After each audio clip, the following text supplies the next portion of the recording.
Am I going to miss it? Sure, I'm going to miss it. But at some point, you have to make a decision, and I have, and it's been a thrill for me being here. Donnie, it's all yours, pal.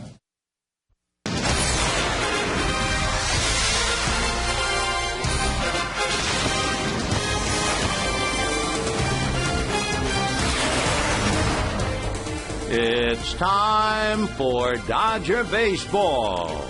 Live from Dodger Stadium, Prime Ticket presents the Dodgers as they take on the Colorado Rockies. Hi, everybody, and a very pleasant good evening to you, wherever you may be. You've just heard it. Joe Torre made the announcement he will not return as manager of the Dodgers next year. The job will be handed over, no surprise, really, to Don Mattingly. So Mattingly, the new skipper in 11, Torre at the helm and at the wheel for 2010. And tonight, the first of 3 big games for Colorado. The Rockies 2.5 games behind first place San Francisco, and they're also 2.5 back in the wild card. Ubaldo Jimenez, looking for his 19th, will be on the mound for the Rockies. Dodgers counter with Hiroki Kuroda. Dodgers have played the Rockies very tough, especially here at Dodger Stadium. We'll have that and a whole lot more, including the ball game, right after this.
Set for the first of 3, but the game is the secondary story at Dodger Stadium today.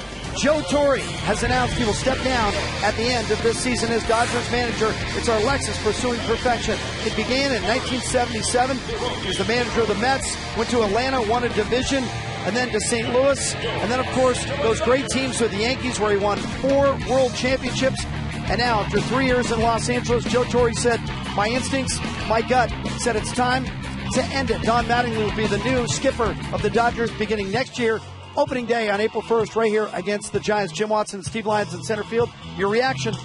Well, you hope that April 1st next year is an April Fool's Day, and Joe just says, just kidding. I don't think that's going to happen. But think about the fact that the changing of the guard is starting to happen in managing in baseball. Bobby Cox will be gone. Joe Torre will be gone. Lou Piniella already gone. Those first two guys definitely Hall of Famers. Piniella maybe down the line a little bit. But bottom line is you have to be a little bit lucky to be a Hall of Fame manager, and things didn't go all that well for Joe Torre until he took over in New York, and then the Hall of Fame resume was written there, and from that point on, the man has pretty much can do no wrong. But here's the thing. Don Mattingly, 7 years on a major league bench as a coach, never as a manager. Does it worry you? It does worry me a little bit, but 8 other guys have done it, including Torre and Piniella. Joe Torre, number 1 all-time in postseason wins, number 5 all-time, and he's got 15 left in the Dodger dugout.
Dodger Baseball on Prime Ticket is brought to you by the fastest-growing car company in America, Hyundai. By Shakey's. What's the most home runs hit by one player in a single Major League game? Go to Shakey's.com/trivia. By CarMax. Now more than ever, the smart choice is CarMax. And by AT&T. TV, high-speed internet, home phone, and wireless. Visit att.com or call 1-800-PIC-ATT for details. Hi, everybody, and a very pleasant Friday evening to you, wherever you may be. By now, the story has rocketed throughout the baseball world, and it occurred just 2 hours ago. The Dodgers holding the press conference. Joe Torre announcing he will not come back to manage the Dodgers next year, and he will hand the baton to leadership in 2011 to Don Mattingly, which is not much of a surprise.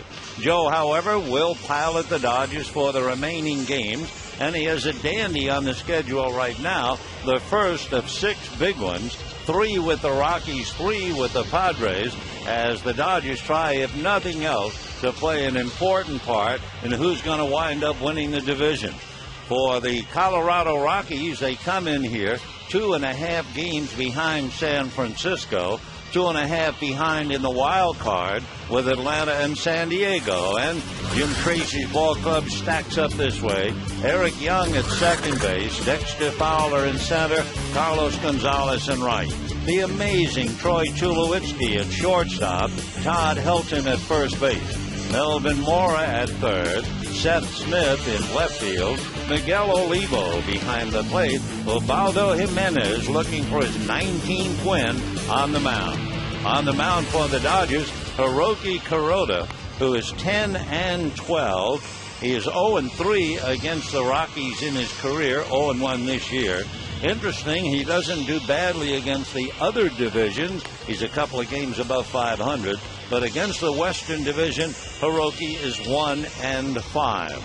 He'll be facing a ball club that most recently went to the whip, won 10 straight, 16 out of 20, came home and lost the first 2 games of a big series with the Padres, turned around to win the last game. They're well rested, and they're trying to gain some ground on the leading Giants, who will be playing Milwaukee. Meanwhile, the San Diego Padres are taking it on the chin. The Cardinals lead the Padres 9-3 in the 5th inning. Matt Latos lasted an inning and a third. The youngster, remember, they wondered if he could carry the load after 150 innings. He had a shaky outing last time. He gave up 7 runs in an inning and a third. Pujols and Holiday each had 2 RBIs, and Yadier Molina had 3. So the Padres are hurting. The Giants-Brewers game, that'll be Randy Wolf and Madison Bumgarner. And one other score, the Phillies pounded the Nationals 9-1. Eric Young takes the strike, and we're underway. 0-1 the count. Young, the spearhead. The fellow has to get on and then steal some bases, just like the role his dad played. Rolls one to the left of short and off the glove of Rafael Furcal. Safely aboard at first is Eric Young. So Rafael, having to flash to his left, got his glove on the ball, but it hit him on the heel of the glove, and he left it behind him. So we'll wait for the scoring, but we do know that Eric Young is at first base. So it'll be an error charge to Rafael Furcal. One reason, of course, Young, a switch hitter, batting left-handed, and has very good speed. So Rafael in a hurry and came up empty. So Furcal draws the error. Young is at first. And Young, by the way, has been picked off 4 times this year. The pitch at the plate is low and inside to another switch hitter. That's Dexter Fowler. So Fowler waiting, checking with third base coach Rich Dower.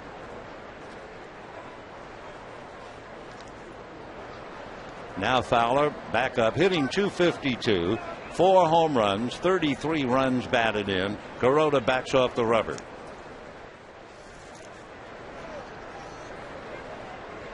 The Rockies do not bunt a lot, especially in Colorado. But when they do bunt, they have a high percentage of success. A line drive to center right into the glove of Matt Kemp. So Young holding at first.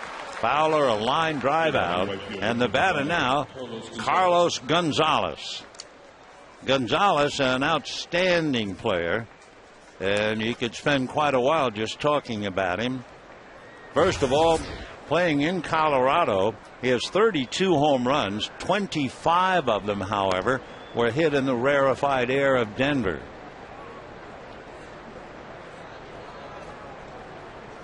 So Cargo batting .341, leading the league. He also has 106 runs batted in.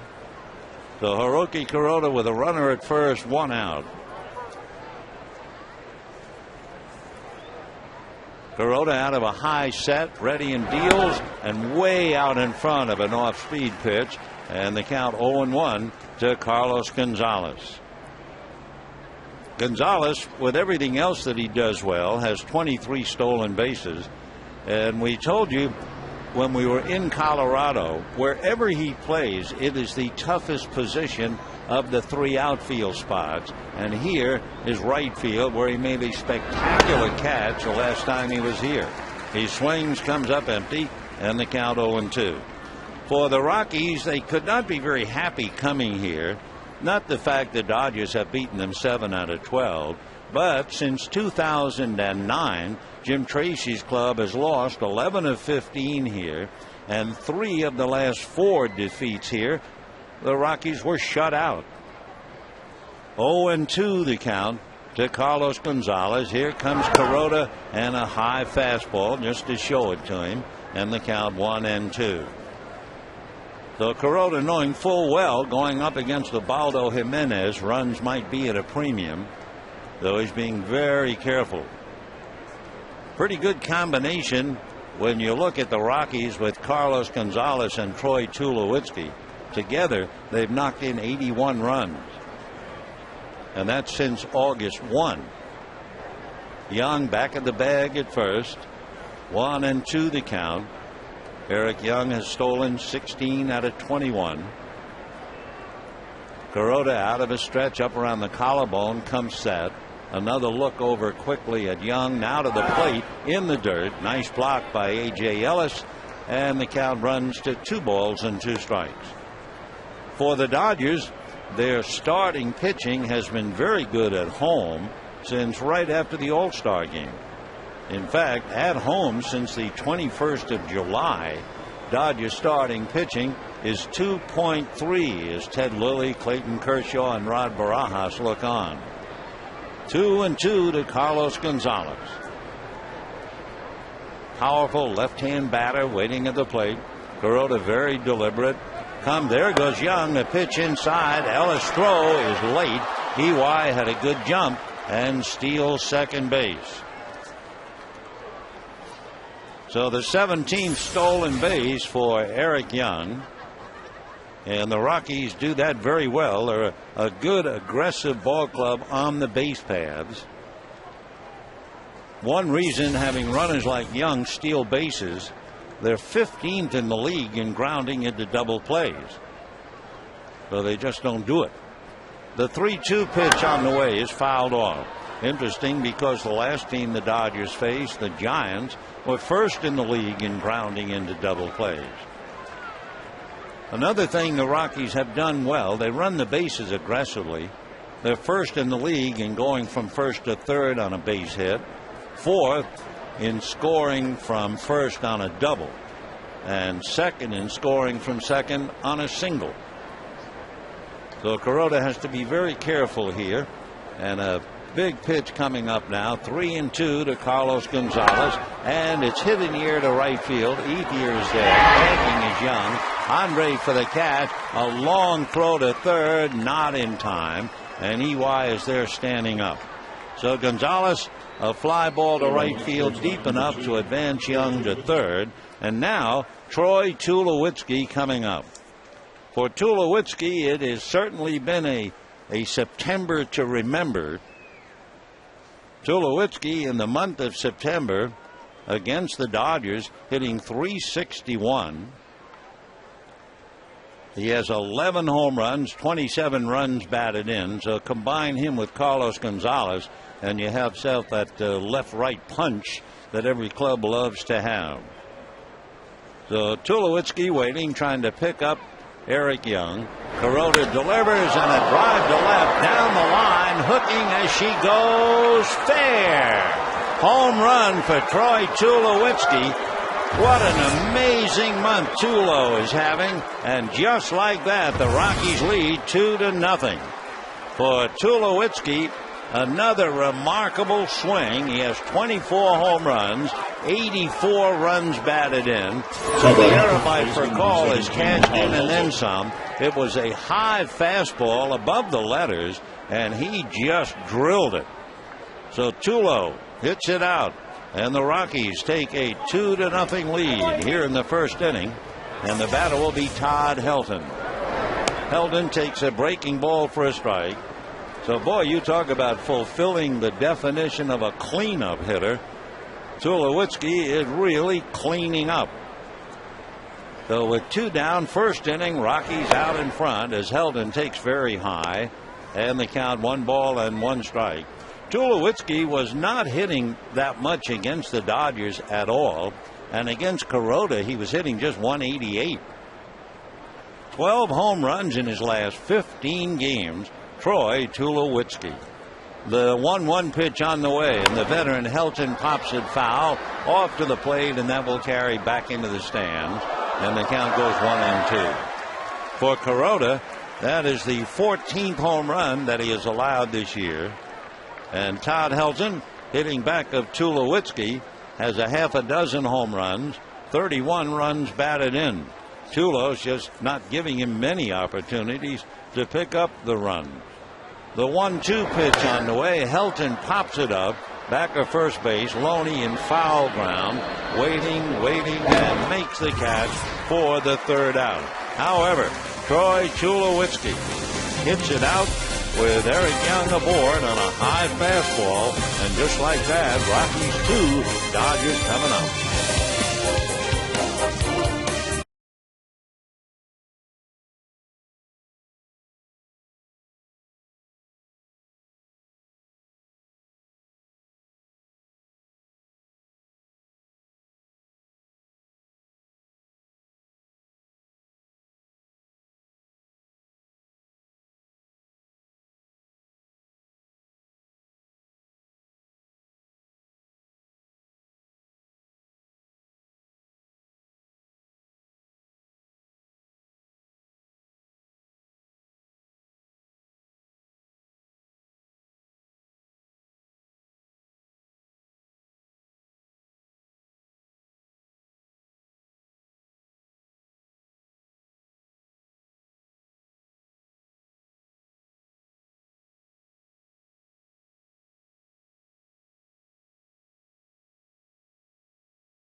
Forward 2-0 Colorado, and here are the Dodgers trying to get back into the game.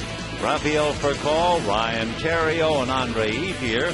Then James Loney, Jay Gibbons in left, and Casey Blake. Matt Kemp, A.J. Ellis behind the plate. Hiroki Kuroda on the mound. On the mound, 18-game winner, Ubaldo Jimenez, 0-2 against the Dodgers despite an ERA of 2.5 and a strike to Rafael Furcal.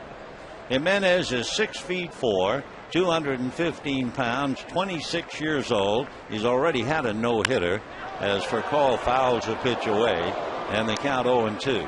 For Jimenez, he's working to his favorite catcher, Miguel Olivo, and for Furcal, he brings up a .303 batting average. Jimenez 8-1 at Coors Field. Big guy ready, and the strike 2 pitch to Rafael is at his left foot, ball 1. Interesting notes about Jimenez. The hitters in the first 25 pitches by Jimenez are hitting about $1.50. He's high, 2-2 the count.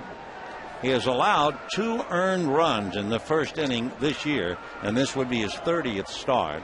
So 2 earned runs in 30 first innings.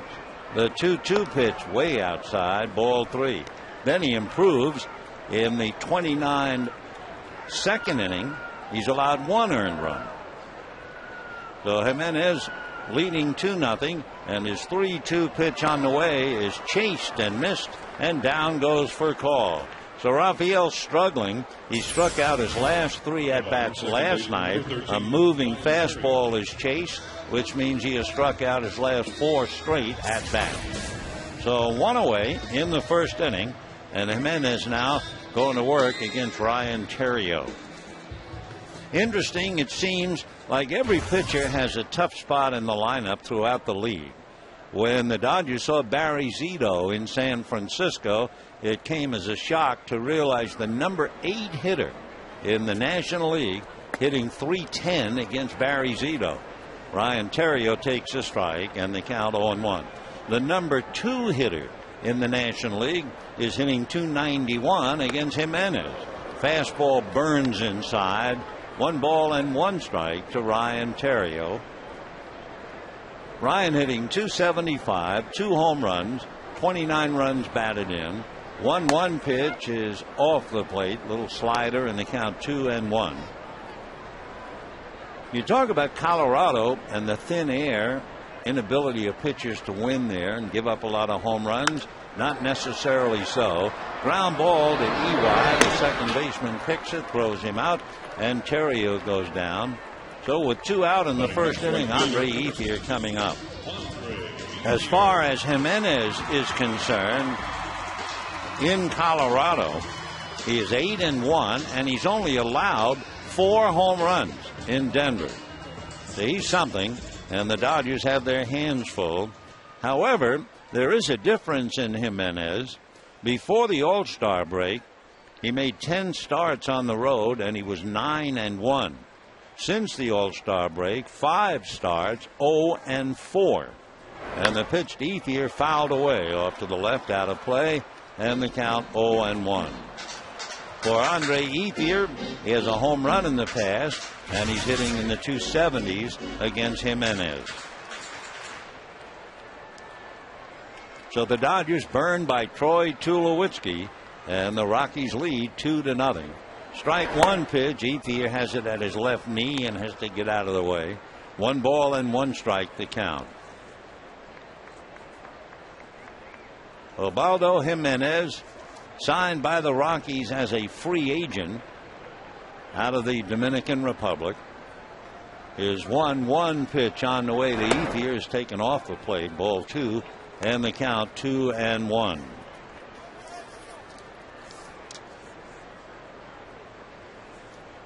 Jim Tracy in the Colorado dugout calls Jimenez Chief. The pitch inside, not because of an Indian characteristic.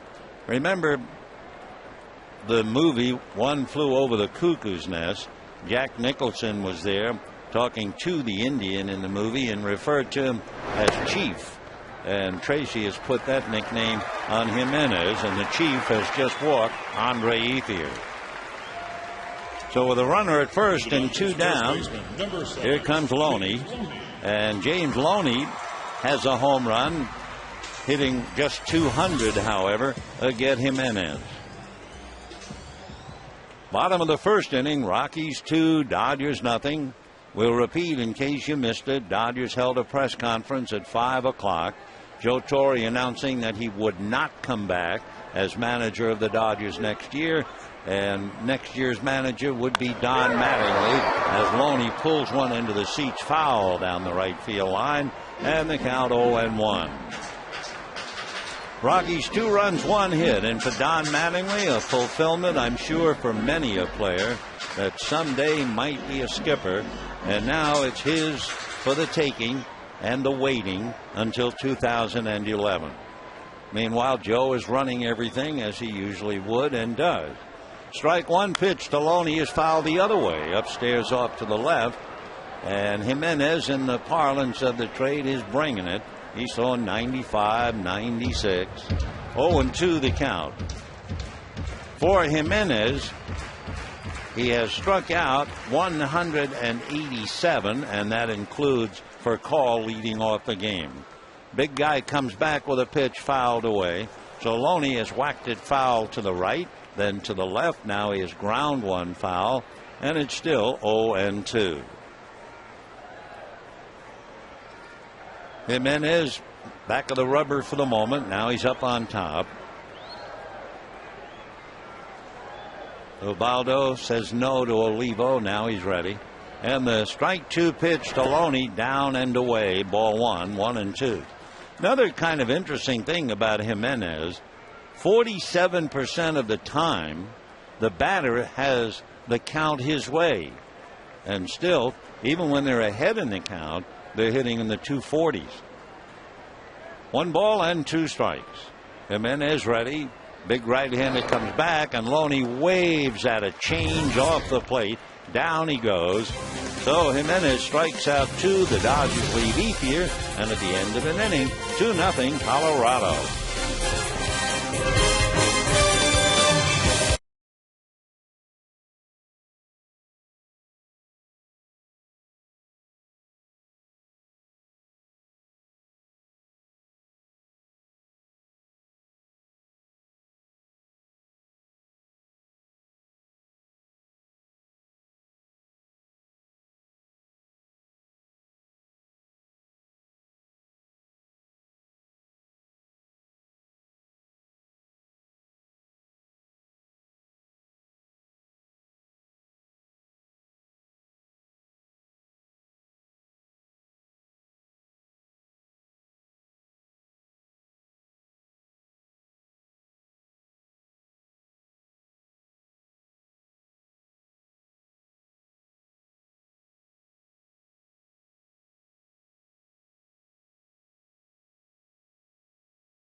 pitches in the first inning, but he's a workhorse. He has had 8 starts this year where he's made more than 120 pitches. And when he pitched his no-hitter back in April, he made 128 pitches. So now Kuroda ready to work on Mora, Smith, and Olivo. And the first pitch off the plate, ball 1. 1-0 to Melvin, hitting .277. 4 home runs, 31 runs batted in. Melvin has never faced Kuroda before. The 1-0 pitch is taken for a strike, and the count 1 ball and 1 strike. So Morris, Smith, Olivo, and then the pitcher spot with the Rockies leading 2-0. The 1-1 pitch on the way, fastball, and that's low. 2-1 the count. Kuroda hits 94 on the gun. We were talking earlier about the Rockies and the fact they do a lot of things very well. They're a good ball club. And the 2-1 pitch on the way, waved at and missed. Mora way out in front of a slider. And the count 2-2. And looking at Colorado's work this year, San Diego going head to head, the Rockies have won 12 of the 18. Here's the 2-2 pitch, swung on and missed, and down goes Melvin Mora. Strikeout number 1 for Hiroki Kuroda.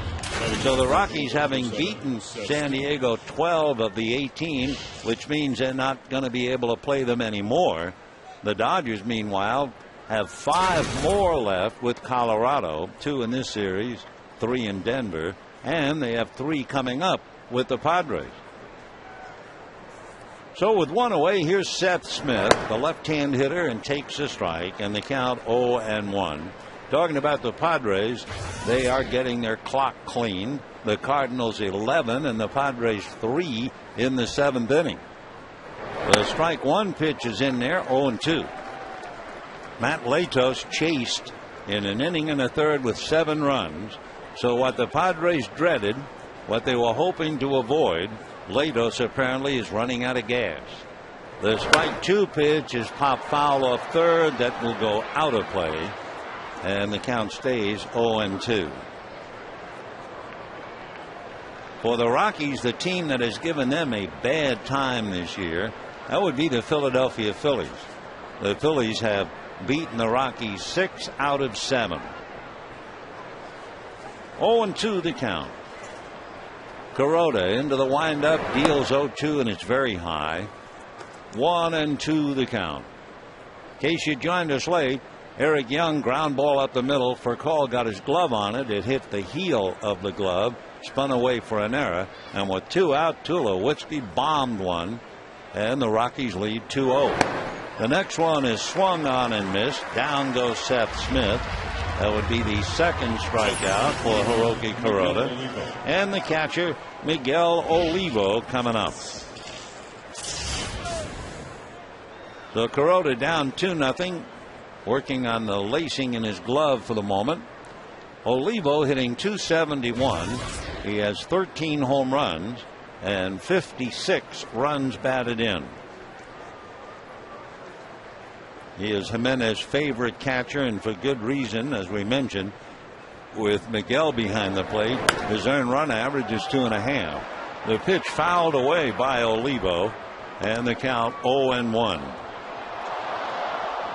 Olivo has caught 2 no-hitters. He had Jimenez in Atlanta way back in April. And 4 years ago, he caught Anibal Sanchez with Florida. It's a ground ball wide of third. Nice pick by Casey Clay. Low throw. Loney stays with it. And it's a 1-2-3 inning for Hiroki Kuroda. And at the end of an inning and a half, Rockies 2, Dodgers nothing.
2-0, and the Dodgers will have the left-hand hitting Jay Gibbons, followed by Casey Blake, and then Matt Kemp against right-hander Ubaldo Jimenez.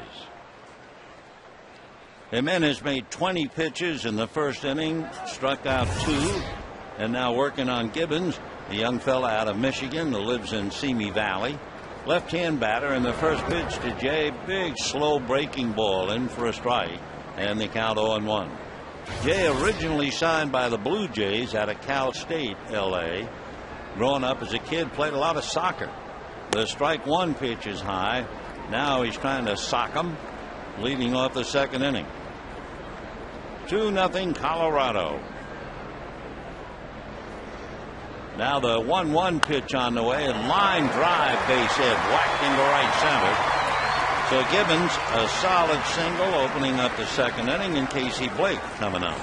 You know, Tuesday, Dodgers and Padres, and the first 50,000 fans received their own commemorative Andre Ethier All-Star Fleece Blanket, compliments of State Farm. For tickets, visit Dodgers.com or call 866-DODGERS. Runner at first, nobody out.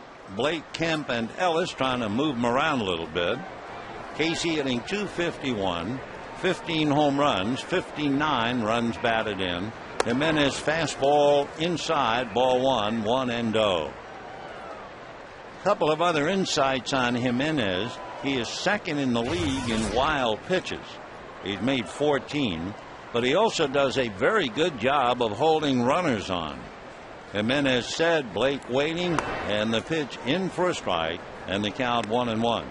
In fact, with Jimenez on the mound, they have caught 12 trying to steal. That's number 1 in the league, and he's picked off 4 as well. So Jimenez does a lot more than just throw the ball for sure. Now he comes back, fastball in there. 1-2 the count to Casey Blake. Another thing, when Jimenez is pitching, he's had 24 ground ball double plays back of him, and for Casey Blake, he has grounded into 7 double plays. Here's the 1-2 pitch, swung on, little roller by the mound, charging Tulowitzki to make a good play. The ball hit the side of the mound. It not only slowed it down, it put a little added English on the spinner. And Tulowitzki able to come charging in, glove, and then sidearm to Helton in time for the out. So Blake grounds to the shortstop. Gibbons advancing to second. And with 1 out, the batter is Matt Kemp. For Kemp, as hard as he tries, and maybe he's been trying too hard, the tougher it gets. On that long road trip, he hit 200. Playing now in his 190th game, trying to pick up a runner at second with 1 out, and the Rockies leading 2-0. Jimenez wants to talk to Olivo. It's a timeout for the moment. That'll give us a chance to tell you that Matt Kemp is hitting .333 against Jimenez, 9 for 27 with a home run. So Matt hitting .248 for the year, 22 home runs, 74 runs batted in, and plagued by the strikeout. He struck out 153 times. Fouls the first pitch right into the mask of Olivo, and the count 0-1 to Matt. Matt with 50 extra base hits. He's had 35 multi-hit games. And the Dodgers hoping he'll continue his success with Jimenez, and Olivo out there talking to Jimenez before they concentrate on Matt again. 0-1 the count to Matt Kemp. Interesting to break down Jimenez. He gets as many as a first pitch strike, exactly the same amount as a first pitch that's for a ball. The strike 1 pitch down and away, 1 ball and 1 strike. And of course for Jimenez, so far, if the Rockies score at least 3 runs for him, his record is 17-0. And they've scored 2 so far tonight. 1-1 to Matt Kemp. Jimenez, another look back at Gibbons. Fastball whacked to right. On the dead run is Gonzalez, and it's by him going to the wall. He's chasing it in front of the bullpen gate, and Matt is on his way for 3. He is in there. The throw gets away, but Jimenez backs it up. So Matt Kemp triples into the right field corner. The Dodgers get a run, and it's 2-1 Colorado. For Matt Kemp with that bullet into the corner, picking up a run, 75 RBIs for him. Also his 6th triple, and it's always fun to watch Matt run because he really lets it out. So Kemp triples to drive in 1. It's 2-1 in favor of Colorado, and the batter now is A.J. Ellis. So Kemp gets his first RBI since the 27th of August, does it against a pitcher whom he hits pretty well, and the Dodgers have the tying run 90 feet away with the young Ellis coming up.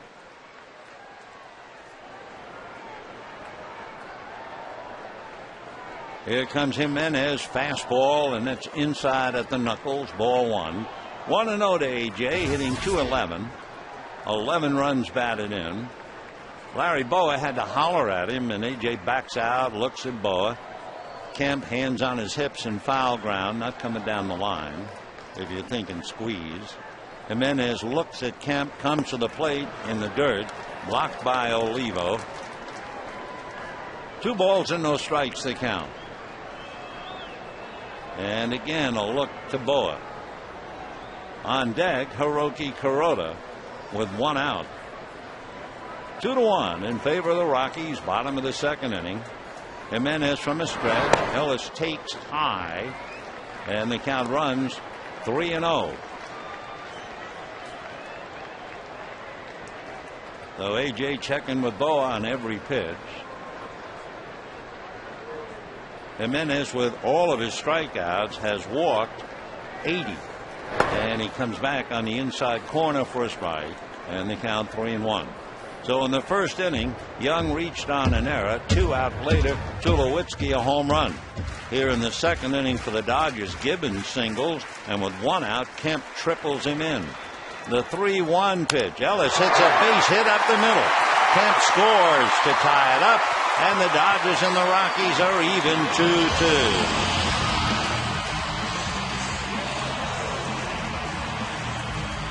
2-2. We mentioned earlier that the Dodgers have really been outplaying the Rockies here at Dodger Stadium. Since last year, Dodgers have won 11 of 15 here.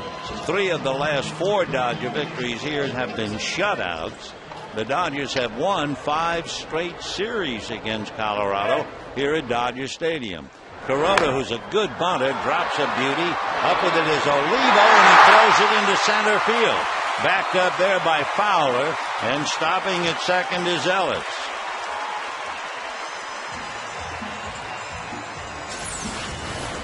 So Olivo out to get the bunt directly in front of the plate, and the ball just appeared to slip. He threw it far away from Tulowitzki, who never had a chance. And the Dodgers now have 2 on, 1 out, and Rafael Furcal coming up. So we're waiting on the scoring. Is it strictly error, fielder's choice, or are they going to give him a sacrifice error? But you can bet Olivo will draw one. So 2 on, 1 out in a 2-2 tie. And Rafael Furcal, who has struck out 4 straight times, coming up now, trying to advance the runners. Dodgers 2, Rockies 2. It'll be straight error charged to Olivo. And Furcal takes high, ball 1, 1-0. Jimenez 5-5 lifetime against the Dodgers. Lost a shutout to the Dodgers when the Rockies were blanked 2-0. Right-hander comes back. Fastball hit slowly to Tulowitzki. Throws on the run to get him, and the runners move up. So Furcal grounding to short. Ellis goes to third. Kuroda advances to second. And the batter will be Ryan Theriot. Terrio, the seventh man to come up in the inning. It started with Gibbons, a single to center after Blake grounded out. Kemp tripled Gibbons home. Ellis singled him home to tie it up. Kuroda reaches on the error. COL grounds out. And the batter now is Ryan Terrio. Out of a stretch, Jimenez, big guy, deals fastball high. Ball one. Terrio grounded out in the first inning.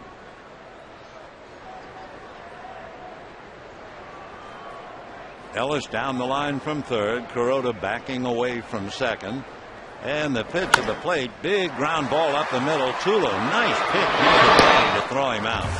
So Tulowitzki takes a hit away from Terrio. The Dodgers scramble for two. And at the end of two, we have a 2-2 tie.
They have their ace on the mound. They give him 2 in the first inning, and he's tied by the second inning. And for Jimenez, he's been working hard. He's made 38 pitches now in the first 2 innings. Jimenez will start it off. He'll be followed by Eric Young and then Dexter Fowler. He has 8 hits, 4 runs batted in, and the big thing in his favor, he's contact. He has only struck out 14 times, and he's had 71 plate appearances, so about 20%, and that's dynamite. So Jimenez coming up brings that 6'4" frame, so a sizable strike zone. 2-2 tie in the third inning. For Kuroda, with a record of 1-5 against Western Division teams, he is even in the game now and trying to beat Colorado for the first time in his career. Neither pitcher has done well against the other. Kuroda 0-3 and Jimenez a break-even 5-5, but 0-2 this year.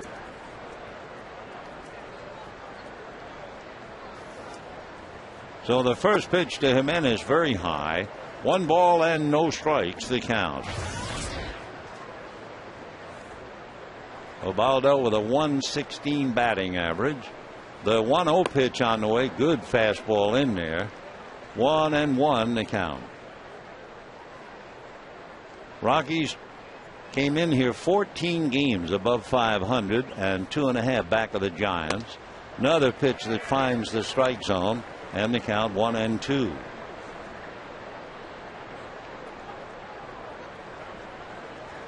Kuroda, who works quickly, comes right back. Pitch swung on and missed, and down goes Jimenez. That would be the 3rd strikeout for Hiroki Kuroda. And the batter will be the leadoff man, Eric Young. For Kuroda, in looking over his year's work, he has never had a double-figure strikeout, but he's had 9.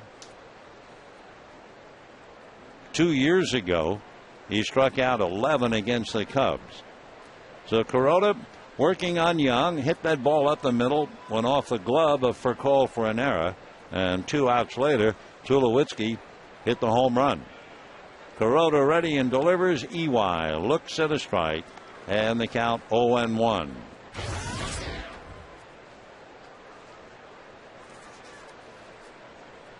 Now Kuroda doesn't wander around out there, stays right near the rubber, misses away, and a 1-ball, 1-strike count. Dodgers and Rockies, game 1. Ulysses Chassin tomorrow afternoon at John Ely. And the next pitch runs the count to 2-1.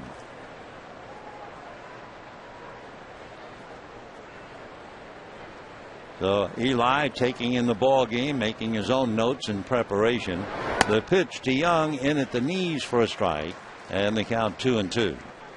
Sunday, Jason Hamill will be on the mound going for Colorado. And the Dodgers thought they were going to see Jeff Francis. The next pitch in there, strike 3 call. Sunday, Clayton Kershaw will be on the mound. Young angry at the call by Bill Welke, and the second baseman walks away. So that would be the 4th strikeout for Hiroki Kuroda in a 2-2 tie. We're in the top of the 3rd. And now Dexter Fowler hit the ball hard, but right at Matt Kemp in the 1st inning. Fowler hitting .251.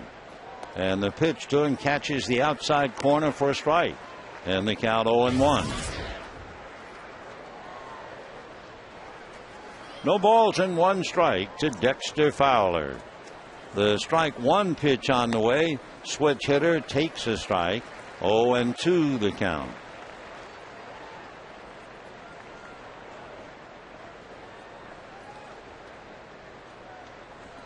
Now the strike 2 pitch on the way, and Fowler takes very high. Ball 1. 1-2. Any reports we get on the Giant Milwaukee game, we'll be passing them along to you throughout the evening. Brewers got a run and lead the Giants 1-0 as Fowler swings and misses. Kuroda winds up striking out the side. You give him 5, and at the end of 2.5 innings, we have a 2-2 tie.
The Brewers are leading the Giants 1-0 in the third inning. That's Randy Wolf and Madison Bumgarner.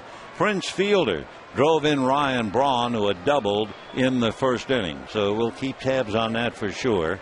Meanwhile, here comes Ubaldo, and his pitch to Andre Ethier missing for ball one. 1-0 the count. Ethier, Loney, and Gibbons in that order. Jimenez ready and comes back. Andre takes a strike, and the count 1-1.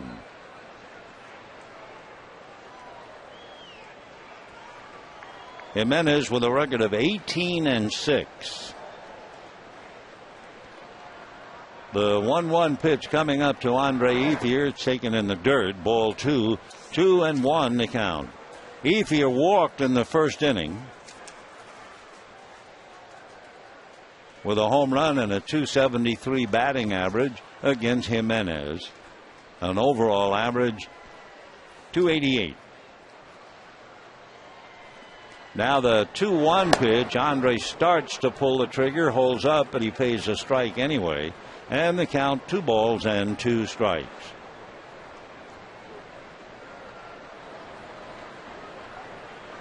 Jimenez ready to come back 2-2, and Ethier takes low, ball 3. The Rockies have pretty well shut down left-hand hitters in the National League as far as home runs. They have allowed the fewest home runs to left-hand batters in the league. 3-2 pitch to Ethier, way off the plate. So he's walked in a second time, and that will bring up James Loney.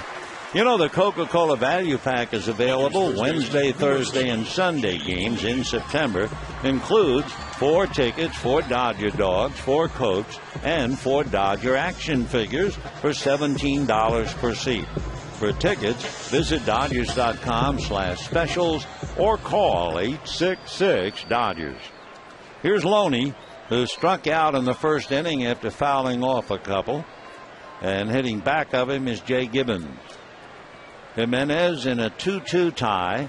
Right-hander straightens up, set, then backs off the rubber. And Ethier back on the bag. We told you Jimenez has done a very good job in shutting down a running game. Now he throws to first. Back on the bag, Andre Ethier. He has picked off 4. And he has had 12 potential base stealers caught trying to steal against him.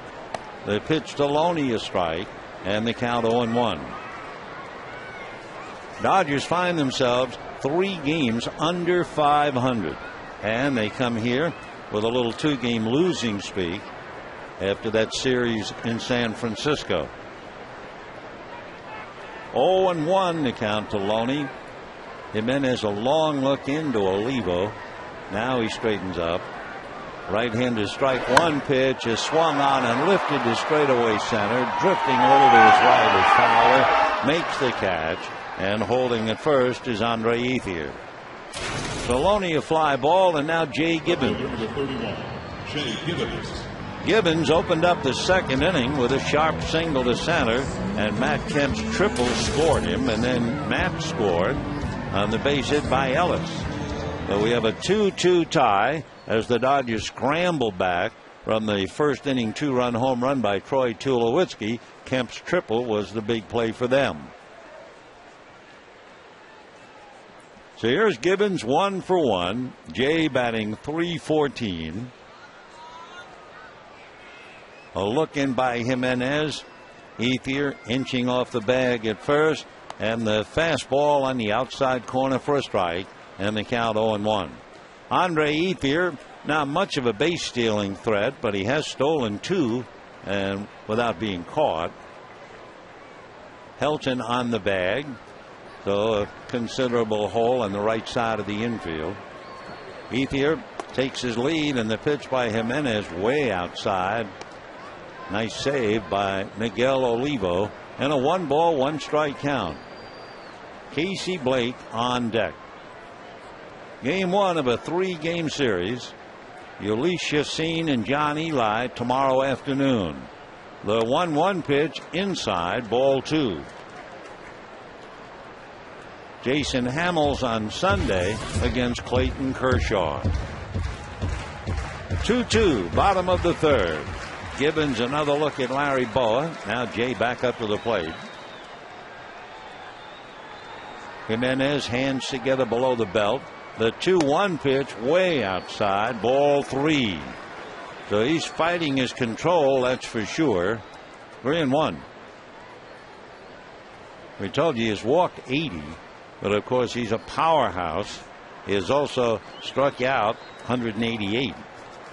The 3-1 pitch is wailed at and fouled back. Boy, Gibbons swinging from the heels.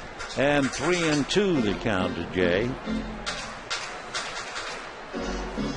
Now with a full count and 1 down, Ethier along with Gibbons checking with Boa. Gibbons hit .250 on the recent road trip, but he did have a half a dozen RBIs. Ethier goes. The pitch is flared over third, down the line, landing foul and out of play. Bouncing up into the seats. So 3-2, and they'll send Ethier back to the bag and start it all over again.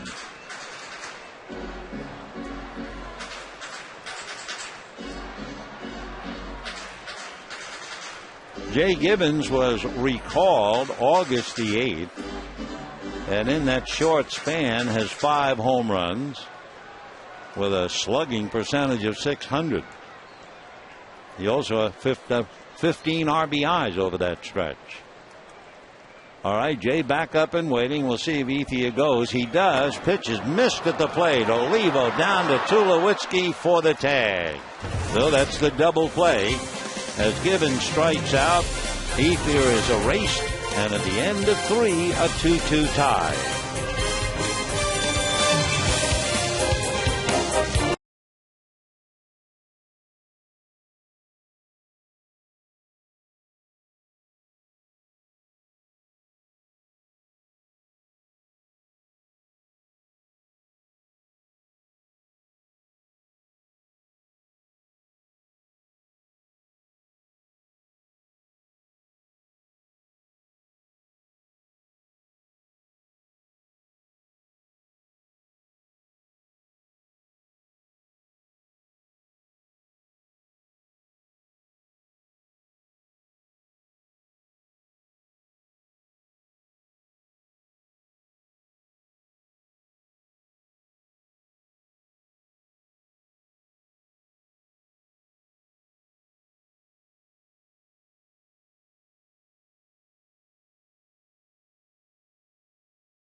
Brought to you by Jack in the Box. Right now, get Jack's really big chicken sandwich combo served with curly fries and a drink for only $3.99 plus tax at participating restaurants. And by your Southern California Ford dealers, where you'll find the new Transit Connect. Check it out at scforddealers.com. Fourth inning, a 2-2 tie. Hiroki Kuroda and Ubaldo Jimenez locked in. Rockies got 2 in the first inning. Dodgers came back with 2 in the bottom of the third. And now in the fourth inning, Carlos Gonzalez, Troy Tulowitzki, and Todd Helton.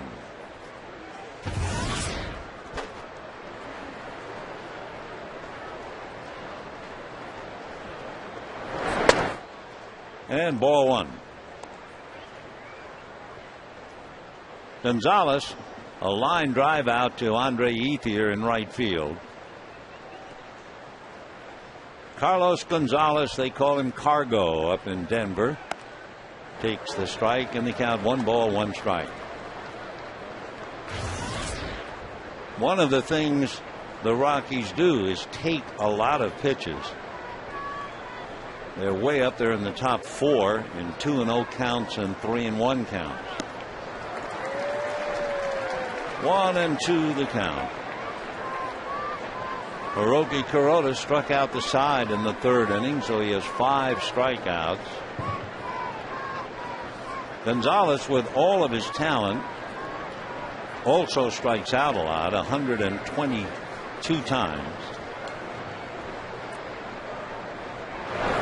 And ground ball, base hit up the middle. So Cargo, a leadoff single to center, and that will bring up the explosive Troy Tulowitzki. Here at Dodger Stadium just a few moments ago, a salute to Joe Torre and to Don Mattingly. The Dodgers thanking Joe for his service as he passes next year's baton as manager to Don Mattingly.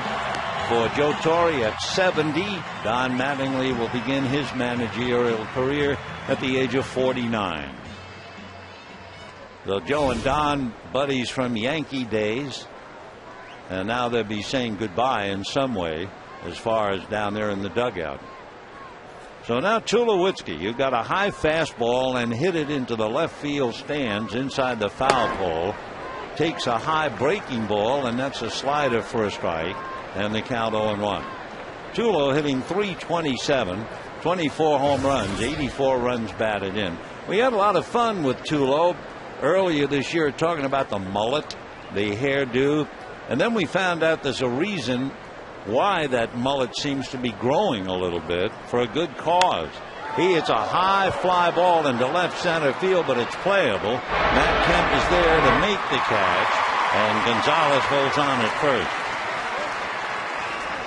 Tulowitzki said as long as they contribute to the children's charity in Denver, he'll let the mullet grow, so there's a good reason for it. 1 away, and the batter will be Todd Helton. Helton fouled out to James Loney in the 1st inning. To repeat, Milwaukee leading the Giants in the 3rd inning 1-0. The Padres being ripped in St. Louis. Final score, Cardinals 14, Padres 4, so obviously St. Louis a runaway game, and they ran away early. They scored 7 runs in an inning, a third, against Matt Latos. Here's a base hit by Helton, and spinning his way to third is Gonzalez. The ball overrun briefly by Ethier, but no extra advance. So 1st and 3rd, 1 away, and Melvin Mora coming up. Now it's time for our trivia question, and here it is. 2 current managers won an MVP award as a player. Who are they? Well, you might have a pretty good idea of one of them. Mora struck out in the 2nd inning. So the veteran right-hand hitter batting .276.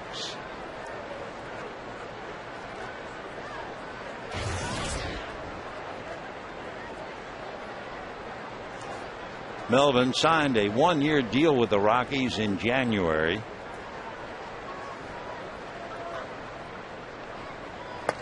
Holds up on ball 1. 1-0. I'm not sure if he still does it, but Mora does a remarkable bit of pregame warm-up with his feet. Have you ever tried to take a little soft bag and keep kicking it in the air and keep it in the air? Mora does it with a baseball. Rather remarkable. Helps to loosen him up. Melvin from Agua Negra in Venezuela. I assume that to mean the black water of Venezuela. He's also the father of quintuplets. That really gets your attention. And he hits one into right center for a base hit. The run scores. On his way to second and moving to third easily goes Helton. Gonzalez brings the run in, and the Rockies lead 3-2. So Melvin Mora, base hit, run batted in. And Seth Smith, left-hand batter, coming up. So Kuroda has allowed 3 runs and 4 hits with 1 out in the 4th inning, and the batter is Seth Smith. Seth Smith has done pretty well against Kuroda in the past, I should say. Coming into the game 5 for 9, but he struck out against Hiroki in the 2nd inning. 1 out, 1st and 3rd, 1 in, 3-2 Colorado. And a nice block and save by A.J. Ellis. Seth Smith up there with a chance to pick up an RBI. He has 17 home runs, 50 runs batted in out of Jackson, Mississippi. He was a backup quarterback to Eli Manning, just as Todd Helton was the backup quarterback to Peyton Manning at Tennessee. 1 ball, no strikes. And time. Seth, big guy, he's 6'3", checks in about 225. Last year, he was a remarkable pinch hitter, but he's starting tonight. 1-1. Last year, he hit .472 coming off the bench. Of course, I guess he will forever remember coming off the bench in a postseason game, the NLCS against Arizona back in 2007. He had a 2-out, 2-run pinch hit double in game 4. 1 ball and 1 strike to Seth Smith.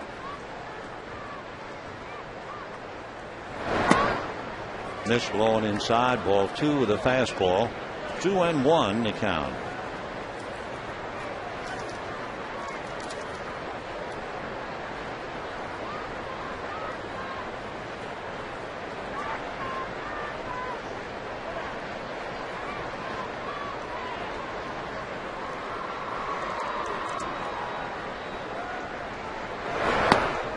Just off the plate, ball 3, 3-1. So Kuroda in a little trouble here. Gonzalez singled. He got Tulowitzki, but Helton and Mora followed with singles, and the Rockies lead 3-2. Helton and Mora at the corners, and the 3-1 pitch to Seth Smith. 3-2, bouncing that one right into the Rockies dugout. Waiting on deck, hitting back of Smith, is the catcher Miguel Olivo. Smith had a little burst of power. Of course, he has 17. Earlier this year, he had hit 2 home runs in a Wednesday night game. The next day, they called him as a pinch hitter. Darned if he didn't hit another home run. 3-2. And a line drive base hit. So scoring easily is Helton. Stopping at second is Mora. 3 straight hits, 4 hits in the inning, and the Rockies have added to it and lead 4-2. Our scoreboard a little bit late, but they get it up there now. 4 runs, 5 hits for the Rockies, 2 runs, 3 hits for the Dodgers. With Miguel Olivo coming up, Rick Honeycutt out to talk to Kuroda. He's also talking to A.J. Ellis briefly.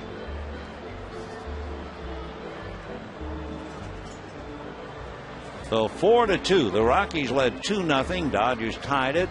Now Olivo trying to add to the carnage with runners at first and second and 1 out. Miguel Olivo. He's from the Dominican Republic. Villa Vasquez, originally signed by the Oakland A's, and he has Mora and Smith out there with 1 out.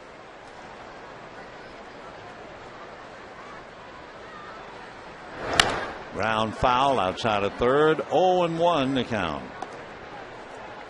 Remember Chichi Olivo? He was a pitcher in the big leagues. He's a cousin to Miguel Olivo, if that name sounds a little familiar to you. Miguel, an even 6, 220, 32 years old. No balls, 1 strike.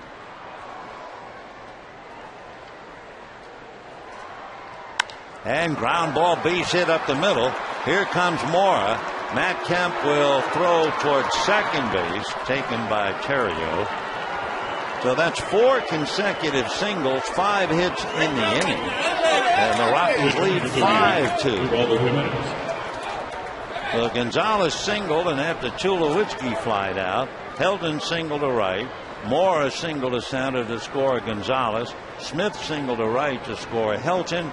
Oliva now a base hit to center to score Mora. And 5-2 Colorado. They had 2 in the first and 3 so far in the fourth. Jimenez coming up in what might very well be a bunt situation. And we'll check and see how Ubaldo is with the bat. He has 3 sacrifices. So he's not particularly proficient. Then again, the Rockies don't bunt a lot. The bunt is down and spins foul.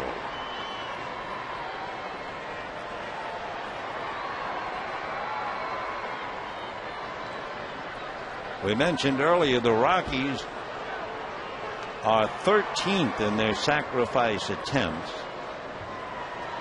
So not particularly good bunting. Tracy, like every manager, wants to see his pitchers get that ball down. Then Eric Young would have a chance to pick up some runners.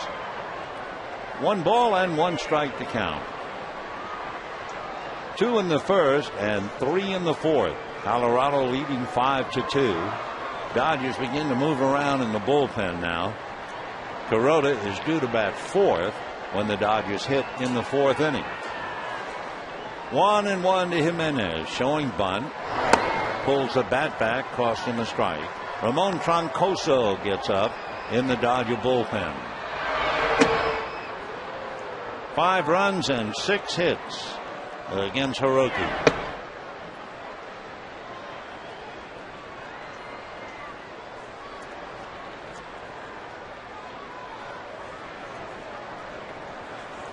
The 1-2 bunt attempt in the air, foul, and he is struck out. So Jimenez not particularly sharp in getting the bunt down. You see somebody like a Clayton Kershaw with his 17 sacrifices. Kuroda has 10. They make it look so easy, but it is so hard for just about every other pitcher. So with 2 down, Eric Young coming up. That would be the 6th strikeout on the bunt. Young reached on the error. He was called out in the 3rd inning. EY hitting .268, 7 runs batted in. Little wrinkle in for a strike, a slider, late break. 0-1 the count.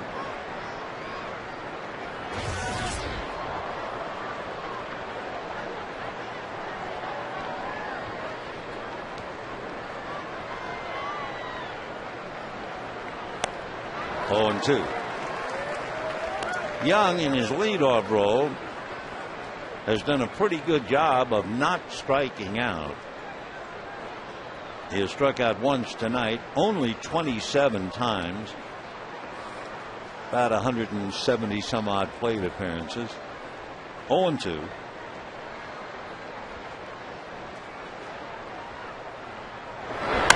Ground ball to Furcal. Quick flip to Terrio, and that's that. 8 men come to the plate, and 3 come home to roost. And at the end of 3.5 innings, Rockies 5, Dodgers 2.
On Prime Ticket is brought to you by CarMax. Now more than ever, the smart choice is CarMax. By Corona.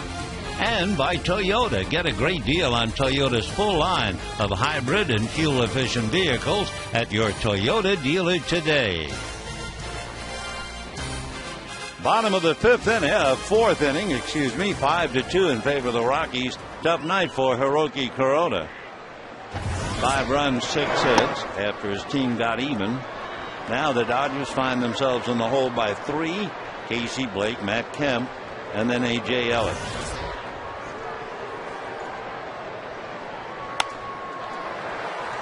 Ground ball, Helton racing to the bag and gets there. So 1 away. The batter will be Matt Kemp. Center fielder number 27, Matt Kemp. 5 runs, 6 hits, 1 error for the Rockies. 2 runs, 3 hits, 1 error for the Dodgers. Kemp a triple into the right field corner. That knocked in Gibbons, and then he scored on the single by Ellis. And for one brief moment, the Dodgers were even. 5-2 Colorado. This is the 13th meeting. Dodgers have won 7 of 12, winning 4 of the 6 here, splitting the 6 in Colorado, and there's still 3 more on the next Dodger brief road trip. Strike.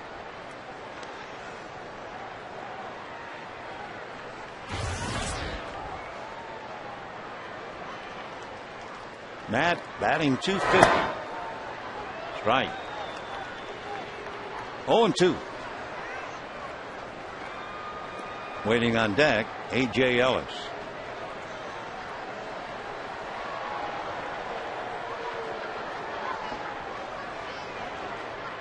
Time.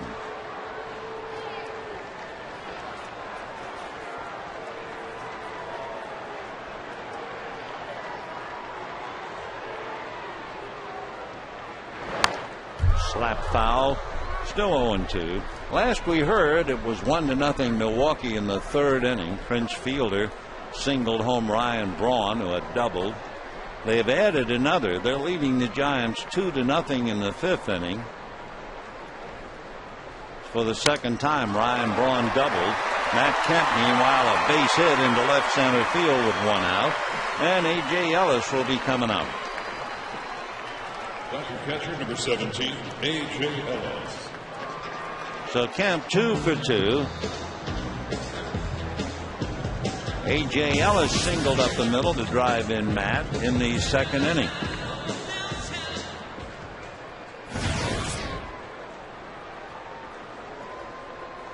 Dodgers 2 runs, 4 hits. The Rockies 5 runs on 6 hits.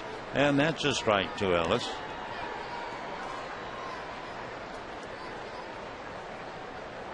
Ubaldo is certainly not overpowering. He struck out 2 in the 1st inning. But as of now, he doesn't look particularly sharp. 1 ball and 1 strike. Trying to win his 19th against 6 losses.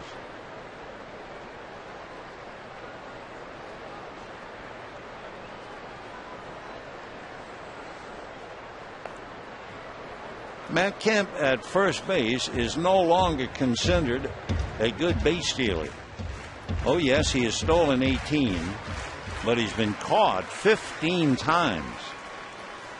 There he goes. Got a good jump. A late throw, and Matt steals it easily. Olivo never had a chance to get him. So Matt has stolen 19 after being caught 15. Big jump, and Olivo throws while on his knee. Way too late. So normally, as we mentioned earlier, Jimenez does a pretty good job holding runners, picking off runners, but he had his wallet picked by Matt Kemp. 1-2 to Ellis. In the dirt, kicks off to the right. Over to third goes Kemp on the wild pitch. So that's another thing that we told you about to look for with Jimenez. He now has 15 wild pitches.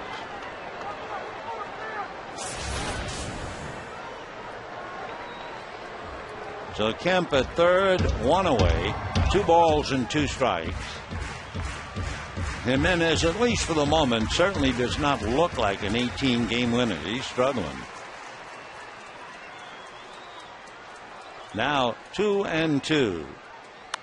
Line drive down the line, fair ball. In comes Kemp. AJ on his way for 2, and he'll stop at second base.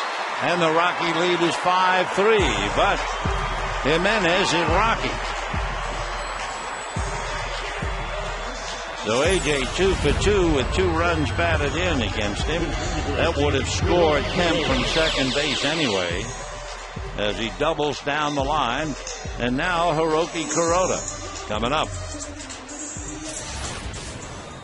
5 runs, 6 hits for the Rockies, 3 runs, 5 hits for the Dodgers. Jimenez struggling as much as we've seen him struggle in a while. The bunt by Kuroda to Helton. The runner at second holds, and the bunt goes 3-4. So Kuroda tries to sacrifice and is thrown out 3-4. So he was trying to bunt for a base hit. There's no sacrifice. 3-4 on the bunt.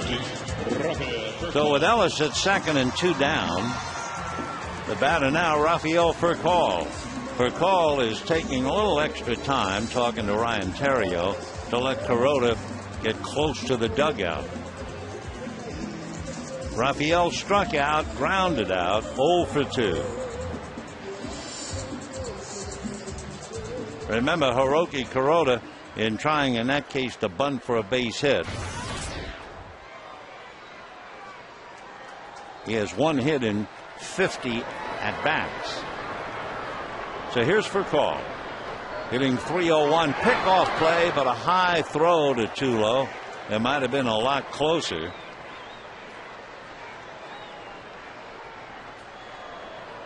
Dodgers have gotten at least 1 man on base in every inning, so this is not the commanding performance that you would expect from an 18-game winner yet. And a strike, 0-1.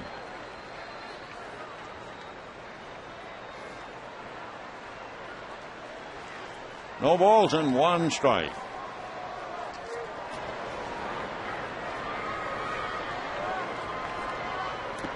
In the dirt, 1 ball and 1 strike.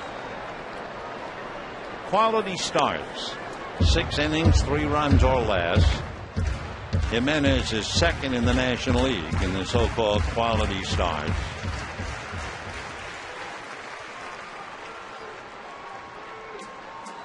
One and 1 to Rafael Furcal. Furcal came into the game hitting 300 against Jimenez. 1-2 the count.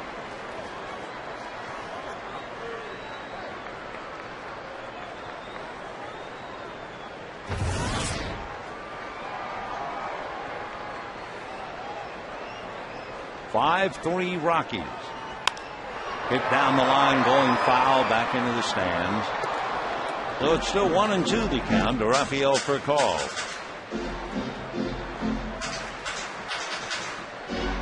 Jimenez started the night making 20 pitches in the first inning. So he had 55 under his belt before this inning started. But as we told you, he's actually made as many as 128 pitches in a game. That was the no-hitter. Fastball shattered back, ground ball to Young, and that's it. A single and a double. The Dodgers got 1, and 4 innings in the books. And the Rockies 5, Dodgers 3.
Brought to you by 76 Gasoline. We're on the driver's side. And by Jack Daniels. Rockies lead the Dodgers 5-3 as we go to the 5th inning. Hiroki Kuroda has given up a half a dozen hits. Ubaldo Jimenez has given up 5 hits and 3 runs, including a double to Ellis and a triple to Kemp.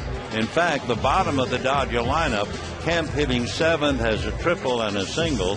Ellis hitting 8th has a single and a double. That's how they've scored their runs. Fowler, Gonzalez, and Tulowitzki in the 5th inning.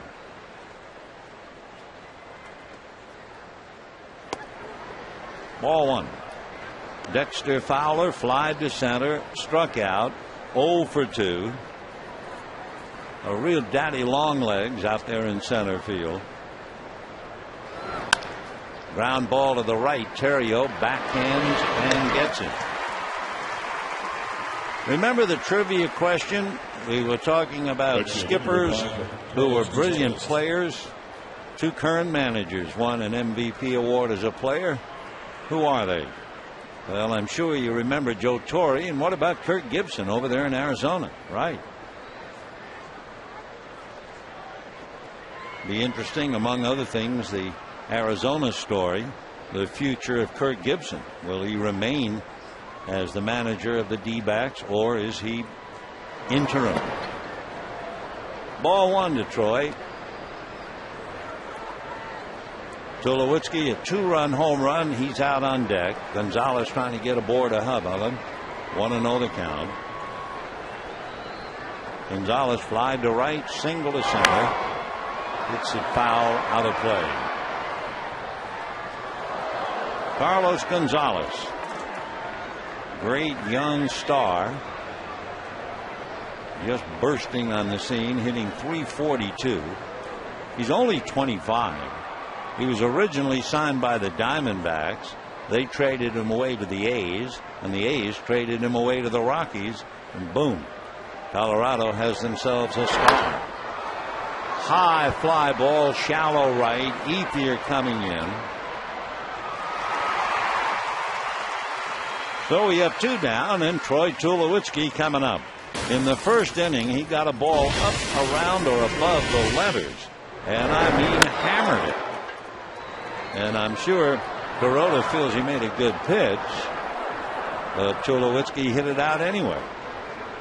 So Tulo with 24 home runs, 84 runs batted in, 12 home runs in his last 15 games. Just a remarkable player.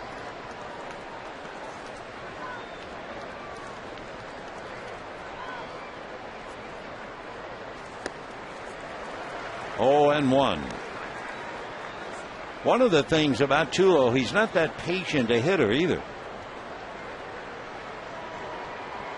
He averages about 3.5 pitches per at bat. 14 of his home runs, 14 of the 24 in Colorado.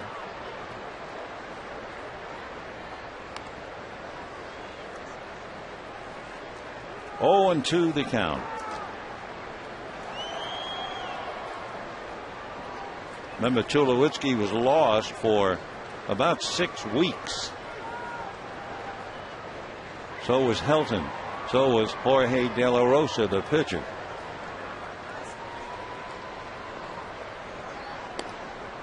Slider away, 1 and 2 the count to Troy Tulowitzki.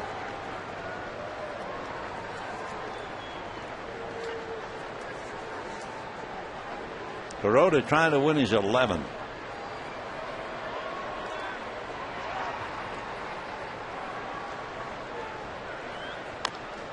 I was just thinking, Tulowitzki and John Lindsay.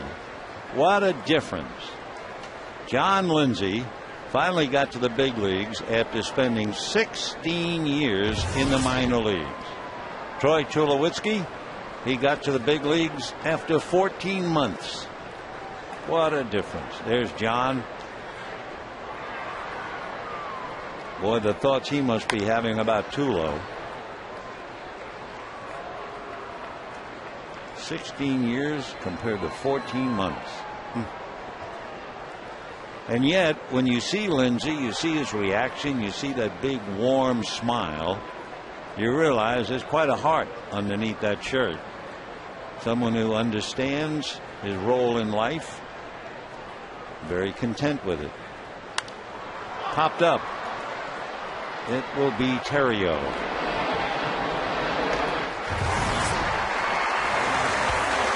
So for Hiroki, a nice inning. 1-2-3 needed that, and at the end of 4.5, 5-3 Rockies.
Bottom of the 5th inning, 5-3 Rockies. Ryan Terrio a strike. He'll be followed by Ethier and then Loney. A couple of ground balls to Eric Young coming off the bat of Terrio.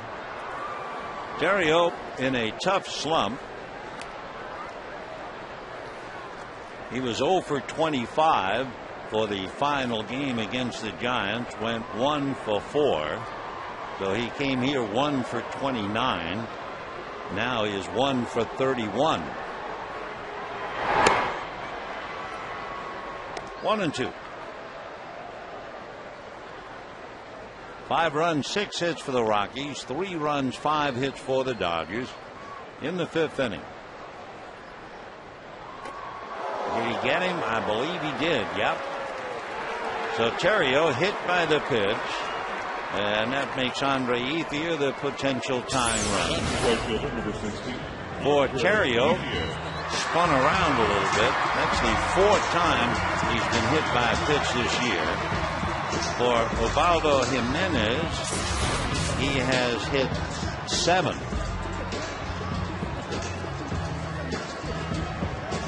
So here is Ethier, who has hit him in the past, and you can tell that.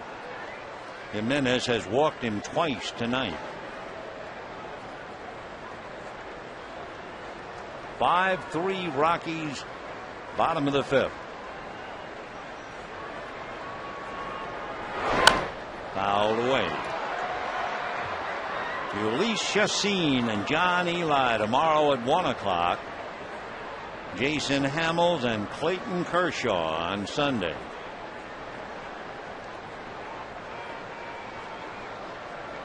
No balls and 1 strike.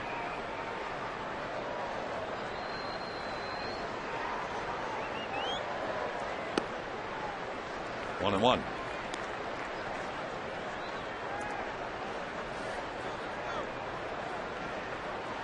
Ethier checking with Boa. Terrio held on by Helton.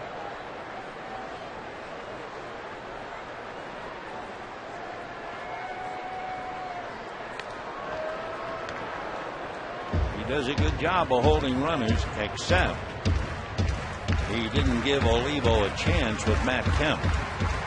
Kemp stole easily.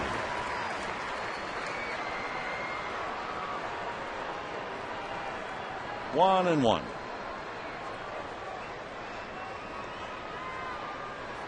Time. The long wait.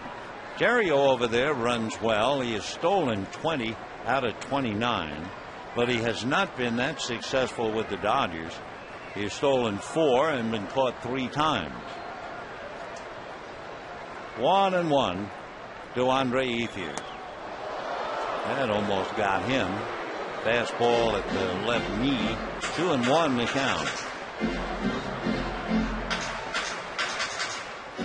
Jimenez fighting it. The Dodgers have had at least 1 man on base in every inning.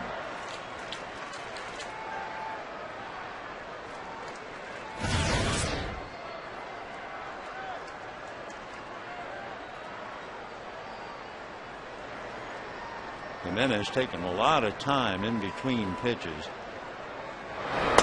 Ball 3. The rate he's pitching, you know he's not going to be around that long, as big and as strong as he is. He's already made 72 pitches in 4 innings, and he has been very unconvincing. So you can bet Bob Apodaca, Jim Tracy, watching their big guy very carefully. 3 and 1 to Ethier, and he has walked him. So the Dodgers now have the tying runs at first and second. Nobody out. Loney, Gibbons, and Blake coming up, and Apodaca going out to the mound to talk to Jimenez. 81 pitches so far after a hit, batter, and a walk. So he's walked Andre Ethier 3 times. He has hit a batter. He's had a wild pitch, and all of that in 4 innings plus. So it's an understatement to say he's struggling. But the Rockies have gotten him 5, and now here comes Loney. Loney struck out in the first inning and flied to center in the third. James against Jimenez coming into the game was hitting 200 with a home run against Jimenez, who, by the way, talking about home runs, has allowed only 8, and 2 of the 8 to left-hand hitters. So 2 on, nobody out. 5-3 Rockies, 5th inning.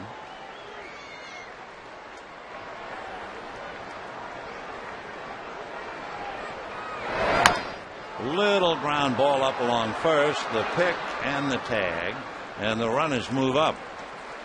So Loney grounds to Jimenez. Ethier goes to second. Terrio goes to third. And Jay Gibbons with Casey Blake on deck. Gibbons singled to center and scored a run. Struck out in the 3rd inning. Struck out with Ethier going, and Andre was doubled up. Esmiel Rogers gets up in the bullpen because Jimenez is just not quite himself tonight.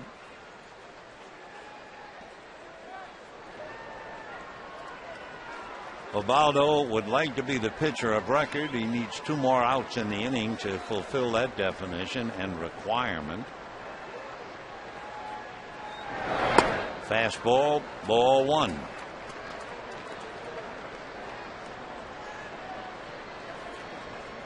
One ball and no strikes to Jay Gibbons, hitting .308. Dodgers with the tying runs in scoring position at second and third. Wow, you swing as hard as you can, I'll throw as hard as I can, and let's see what happens. 2 and make it 1 and 1 to count.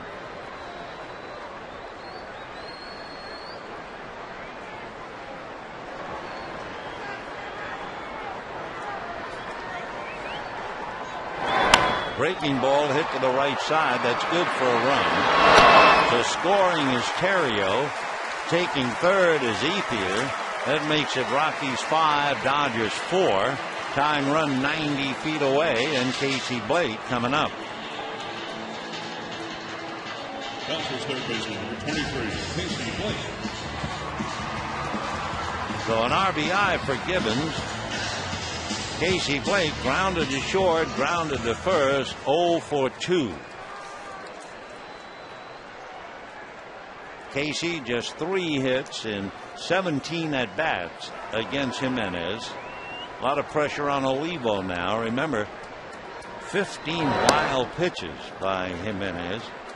And make that mistake, and Ethier's in to tie it up. So Olivo kind of looking over to the dugout for the moment. 1 ball and no strikes to Casey Blake.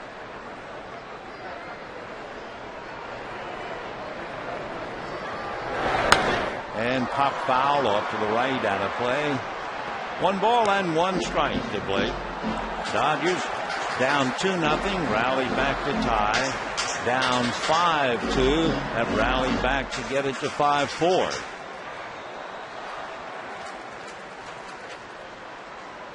Dodgers have beaten Jimenez twice this year, and he's only lost 6 games. 2-1.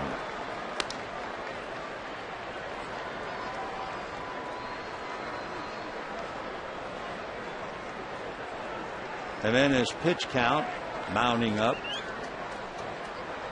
in the 90s now.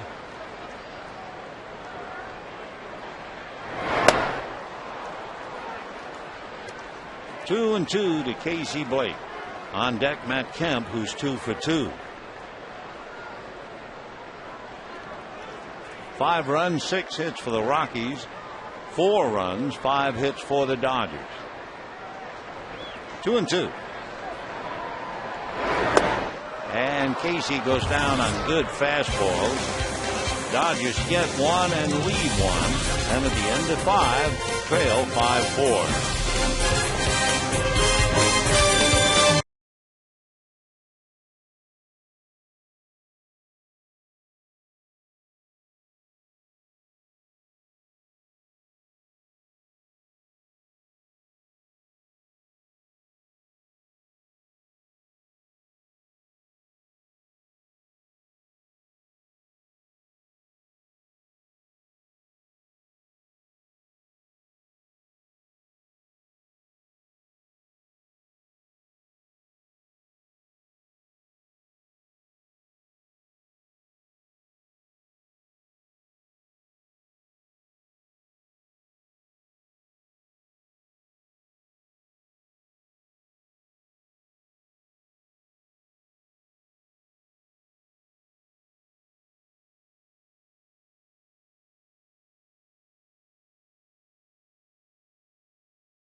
It was a 2-hour and 27-minute rain delay before the Dodgers-Cincinnati game got underway, and Tom Browning pitched a perfect game. Well, on this day in 1996, there was a 2-hour rain delay before the Rockies-Dodger game started in Denver. Actually, they played in the rain. The mound was so slippery that Dale Nomo started to work from the stretch without the bases being occupied and did the unthinkable. He not only beat them 9-0, struck out 8 in the rain, slipping and sliding on the mound. A memorable performance by a rather memorable pitcher, Hideo Nomo. Let's go back to this one.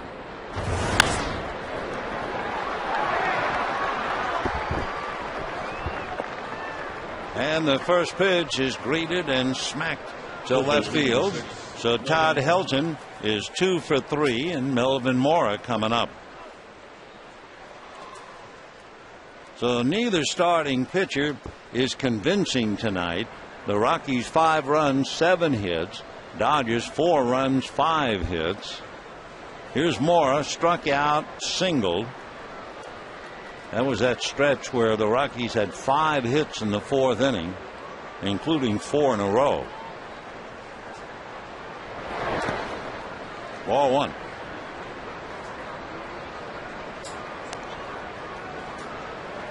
Up north, the Brewers 2, the Giants nothing in the 7th inning. Ryan Braun doubled and Prince Fielder singled him home in the 1st inning. And Braun doubled again. Randy Wolf, meanwhile, is 3 hitting the Giants into the 7th inning.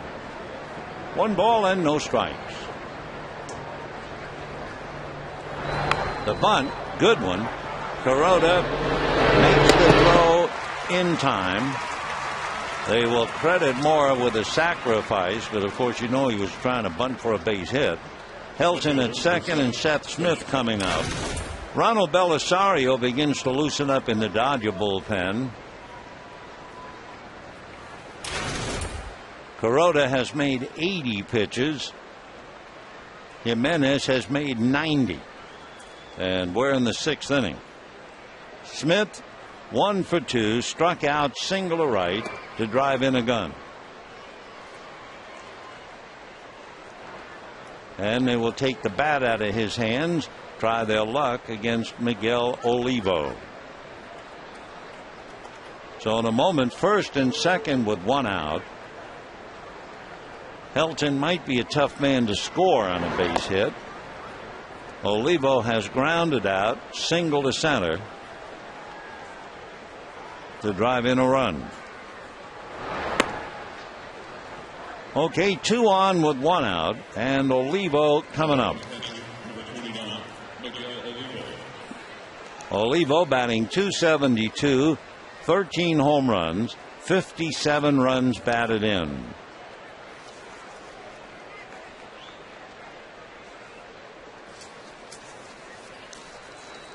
Dodgers hoping for a double play ball to get out of the inning. Olivo has grounded into 5.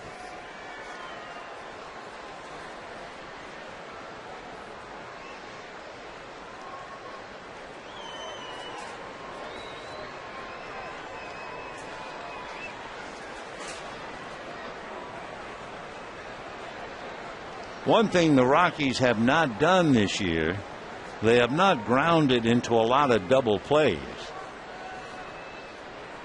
They've grounded into 91.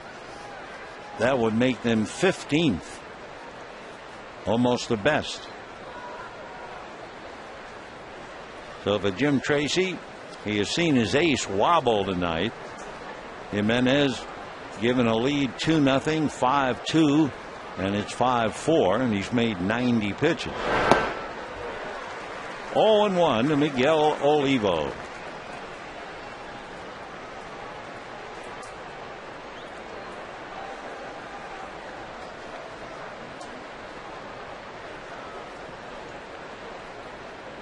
Kuroda now has made 85 pitches. No balls, 1 strike. Slider, 0-2.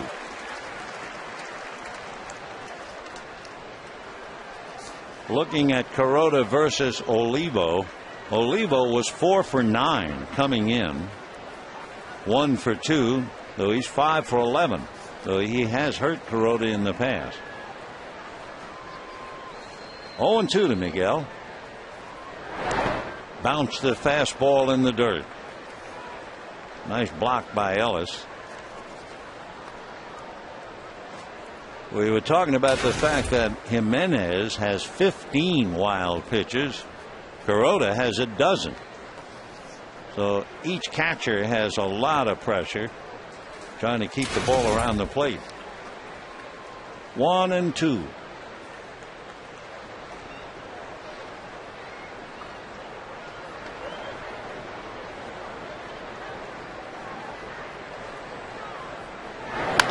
Ground foul outside of third. Boy, that's a hot potato, but he finally got his hands on it. 1-2.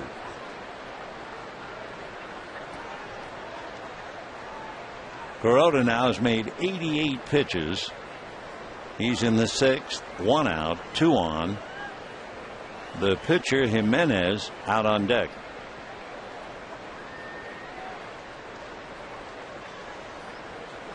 Fastball, and that'll do it for Olivo. 7 strikeouts for Hiroki Kuroda. A big out with Olivo, chasing one almost in the dirt. And Jimenez coming up, and he struck out twice tonight. Has not been much of a threat with the bat, except he normally makes contact. In 29 games, he had struck out 14 times, and he has struck out twice this evening. Slider away, ball 1. Rockies began the night 2.5 back of the Giants, 2.5 back of Atlanta and San Diego in the wild card. San Diego crushed by the Cardinals, and the Giants are losing. In there. I don't know if we have an Atlanta score or not, but they figure prominently in the wild card. 1 ball and 1 strike. Ubaldo Jimenez.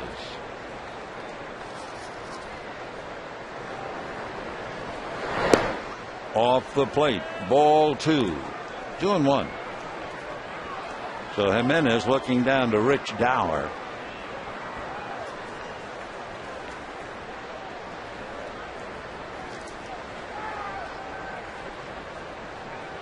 Two and 1.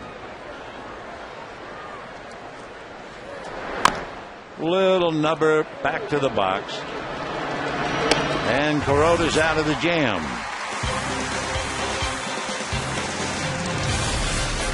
So at the end of 5.5, it remains 5-4 Rockies.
Kuroda with 2 out in the first inning on a pitch up around the letters, and yet Tulowitzki was able to hack at it and hit a home run with a man aboard. Dodgers bounced back to tie it in the second inning. Then the Rockies scored 3 to lead 5-2, but the Dodgers whittling away have gotten it to 5-4. Kuroda has made 94 pitches, and Jimenez has made 90 as we go to the bottom of the 6th inning. We were wondering about Atlanta because they figure prominently in the wild card, and Atlanta defeated the Mets 6-4. Meanwhile, the Brewers now lead the Giants 3-0 in the 7th inning. The Giants had beaten the Brewers 4 straight until tonight. Matt Kemp tripled to drive in 1, and he scored. Singled and scored a run in the 4th inning, so he's had a big night. Check swing for a strike. 0-2.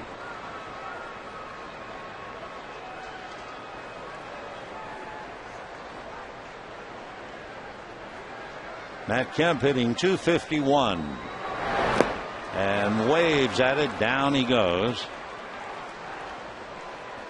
So Jimenez picks up a strikeout.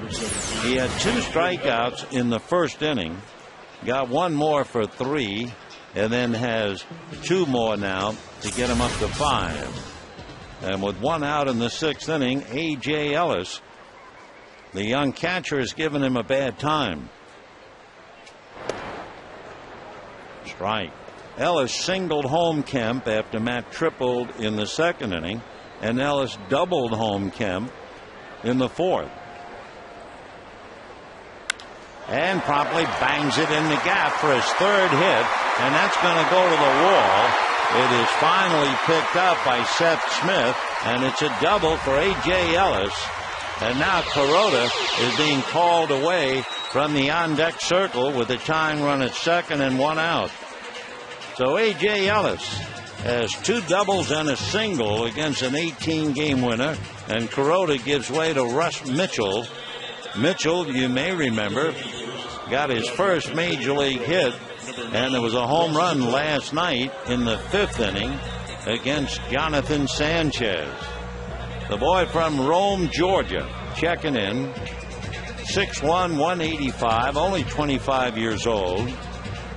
Dodgers selected him in the 15th round back in 2003, and Apodaca out there explaining to Jimenez how they want him to pitch Russ Mitchell. So Mitchell for Kuroda.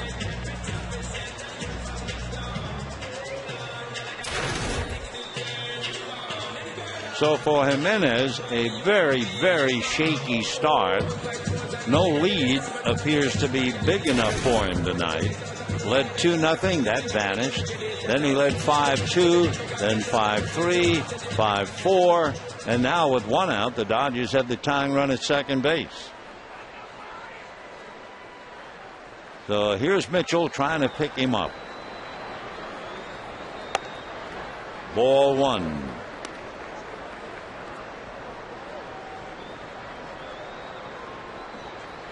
Mitchell last year in Chattanooga, this year at Albuquerque. He had 23 home runs at Albuquerque, and he has to count his way now. 2 balls and no strikes.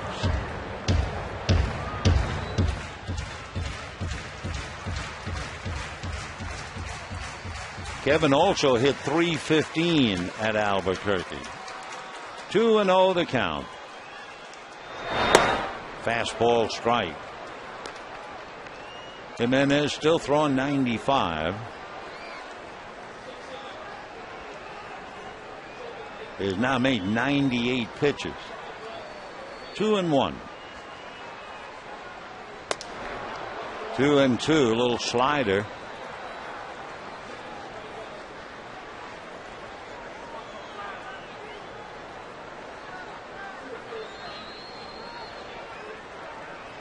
Two balls and 2 strikes to Russell. Fastball. So slider, fastball, down he goes. 2 out in the 6th inning. 6 strikeouts for Jimenez. And the batter, Rafael Furcal, who is 0 for 3. Jimenez, with that strikeout, now has reached 100 pitches. We told you he's had 8 starts where he made 120, and he made 128 the night he pitched his no-hitter in Atlanta. Ball 1.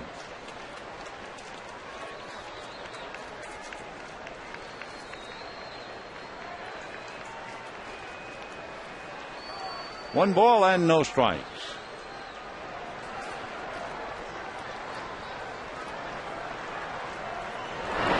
Ball 2.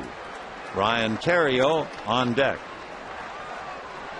Rafael right at the 300 mark as Theriot waits. Furcal 8 home runs, 40 runs batted in.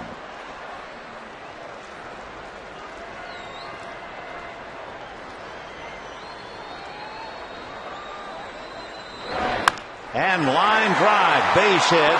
Ellis is to third, and it's caught, and that'll be that instead of a base hit right into Tulowitzki's hand. So a line drive out, a bullet dodge by Jimenez. Ellis had left at second, and it's still 5-4 Rockies.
He's had 5 hits in the 4th inning, including 4 in a row. Melvin Mora had a base hit to cash in Gonzalez. Then Seth Smith had a base hit. That drove in Helton. And then Miguel Olivo, a single to drive in Mora. And that's the difference right now. The Rockies lead 5-4. And the Dodgers, after batting for Kuroda with Mitchell, bring in Jonathan Broxton. Broxton will be facing Eric Young, Dexter Fowler, and then Carlos Gonzalez. Kuroda made 93 pitches while he was out there. So Big John coming in here in the 7th inning. Dodgers look bunt with EY. He shows bunt and almost gets hit by the pitch. Rockies, when asked to, bunt pretty well. For Jimenez, a 13-pitch inning, so that carries him up to 103 pitches through 6. 1 ball, no strikes. Ball 2. Young reached on for Call's error, rode home on Tulowitzki's home run in the 1st inning. Struck out and hit into a force play. Dodgers pull up the corners. Blake and Loney defending against the bunt.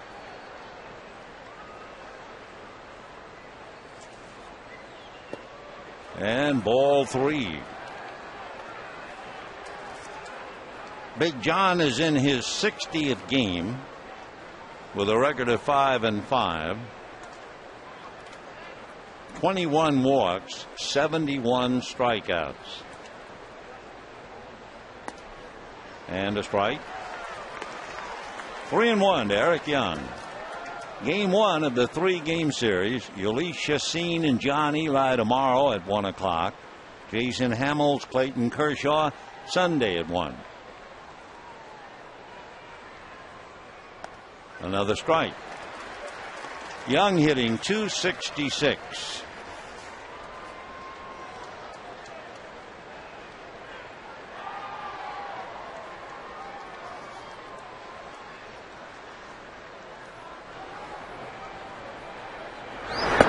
And he walks. So a leadoff walk for Young brings up Fowler. So you don't forget, Sunday, Dodger Stadium comes alive. Food, music, and fun for the whole family at La Gran Fiesta. Viva Los Dodgers. presented by Hyundai and Coca-Cola. It starts at 9:45 a.m., features a live performance by Dolce Maria. For tickets, visit Dodgers.com or call 866-DODGERS. All right, Young at first. He'll put a little pressure on the Dodger battery. And here's Fowler. Fouled away. Young has stolen 16 coming in. Stole second base in the first inning. Though he's stolen 17 out of 22. And in a tough one-run game, they figure to rely on that gift of speed. 0-1 to Fowler.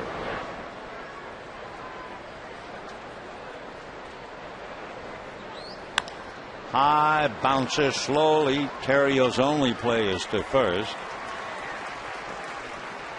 So Dexter Fowler goes 0 for 4.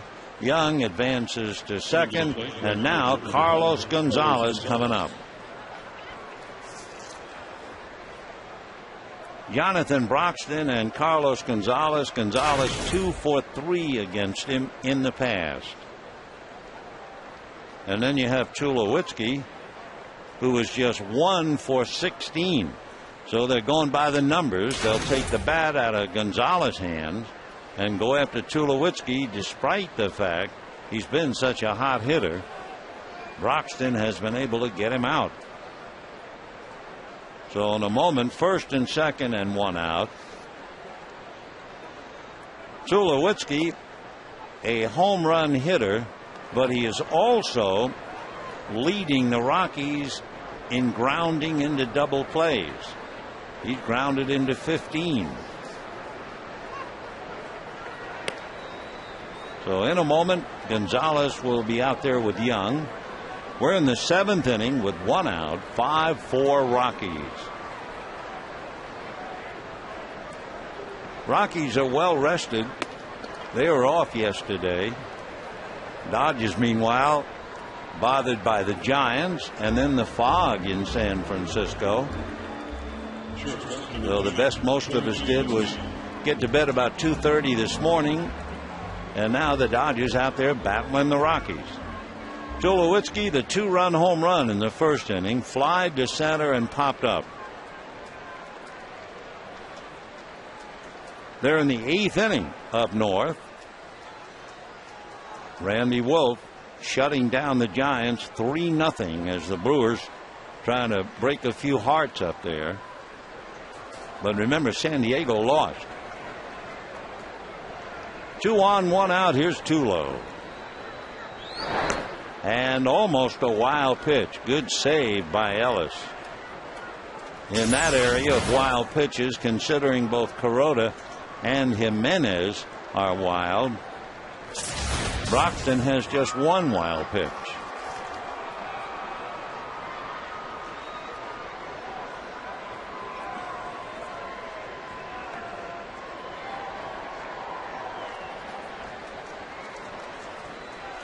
Young at second, so they have a lot of speed there, and the same at first with Carlos Gonzalez. And there goes Young, and Broxton hesitates, throws to third, and they get him. Eric Young trying to steal third and pays the price. Young has been picked off 4 times in the collision with Casey Blake. Casey held on to the ball. He also did a pretty good job of holding on to it as he staggered. Look at that thing sitting up in the glove, but he held on to it. So a huge gamble, and EY makes a huge out. Good play by Casey Blake. So now 2 out, a runner at first, 1 ball and no strikes to Tulowitzki. Off the plate, ball 2. So Eric Young nailed on the gamble.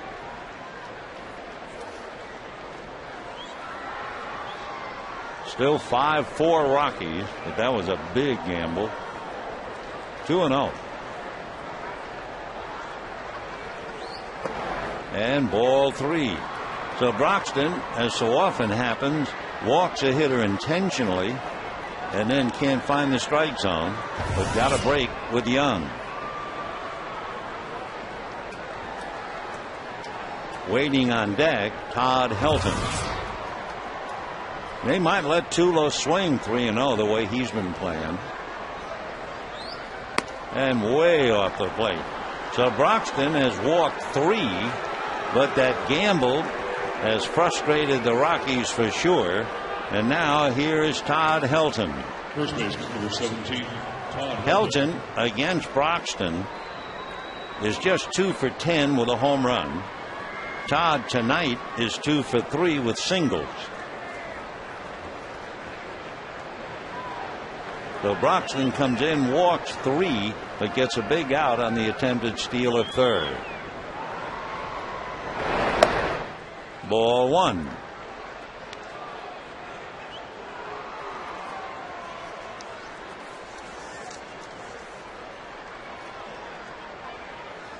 For the Rockies to walk, they're third in the league in walks. And there's ball 2.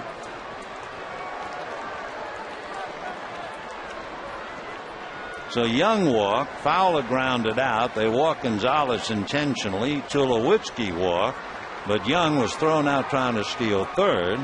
And now he's behind 2-0 to Helton, hitting .256.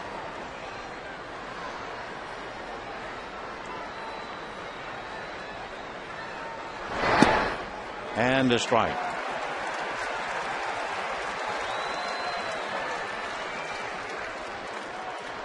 Broxton has made 19 pitches, walking 3. 2 out, 7th inning, 5-4 Colorado.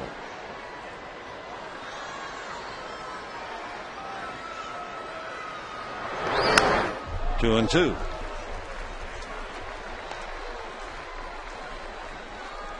Down in the Dodger bullpen, George Sherrill begins to loosen up. You have Melvin Mora on deck, right-hand batter, and then Seth Smith, left-handed. So the deuce is wild here. 2 balls, 2 strikes, 2 out, 2 on, and the Rockies lead 5-4.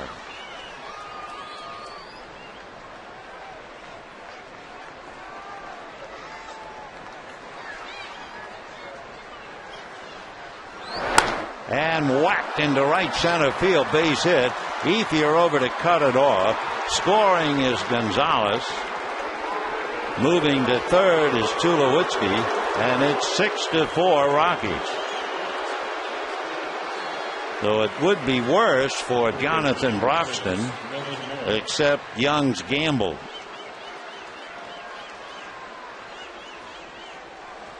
So 6-4 Colorado. Broxton walks 3, gives up a base hit. Now Melvin Mora. They're going to say that bases at second was missed as Helton went to first and Tulowitzki went to third. But Tulo declared touching the bag. Rick Honeycutt going to come up and go out and talk to Broxton. Jonathan, 3 walks and a hit, but only 1 run. Rockies now at first and third, and Melvin Mora hitting .279 at the plate. What do you say to a pitcher except get it over the plate? Well, Honeycutt, no doubt, pointing out maybe a release point, maybe overstriding, maybe as a right-hander, maybe opening up too soon with the left shoulder. There's so many different things that can go wrong. So Rick holding court, and Broxton and Ellis listening. Then a pat on the back for encouragement, and Honeycutt back to the dugout.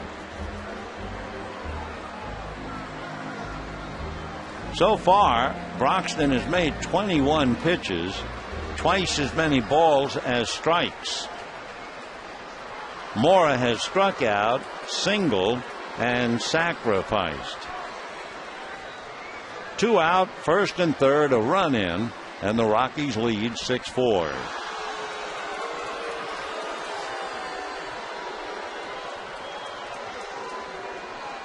Fastball for a strike.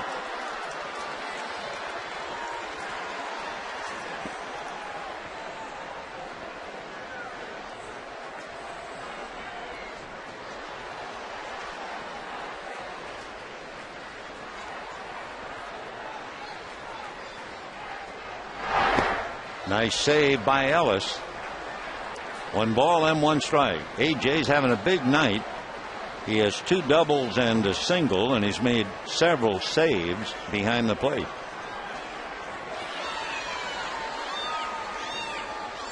One and one.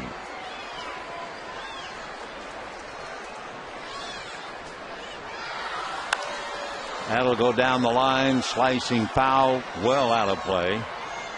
1-2 the count to Melvin Mora. We're in the 7th inning. The Rockies led 2-0, then it was tied. 5-2 Rockies, 5-3, 5-4, now 6-4 Rockies. But their ace, Ubaldo Jimenez, has struggled and has also made 103 pitches so far. 1-2. Fastball on the hands, a little pop fly. That's going to be trouble. Drops. In comes the run.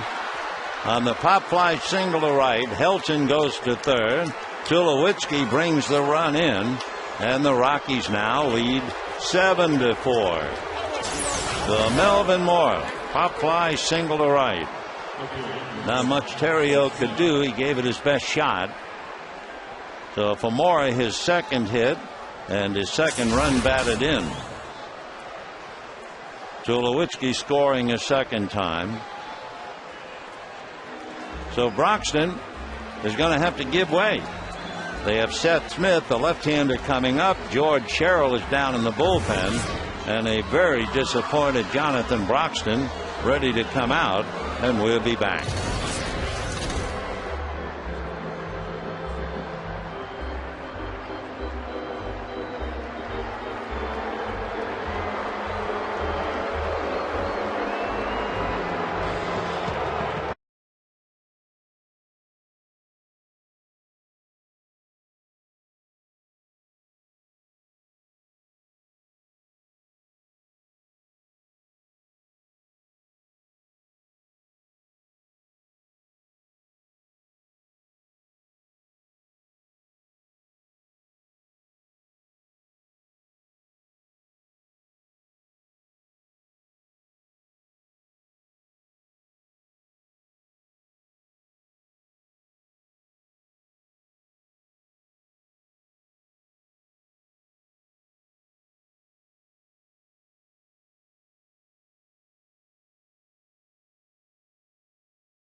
And whether Smith comes up or not, that's questionable. In fact, Jay Payton comes out on deck, and Payton will bat for Smith to get a right-handed bat in there instead of the left-handed.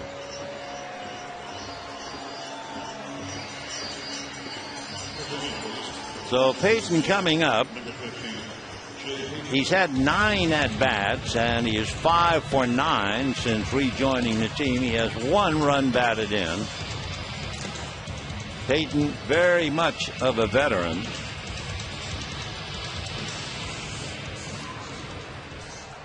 Seven to 4 in favor of the Rockies, and Sherrill now trying to get an out with runners at first and third.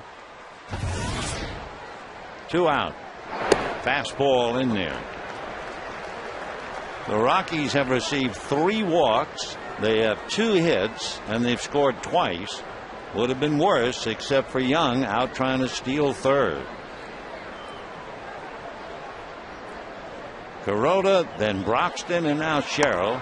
And that's on the outside corner. 0-2 to Jay Payton. 37 years old.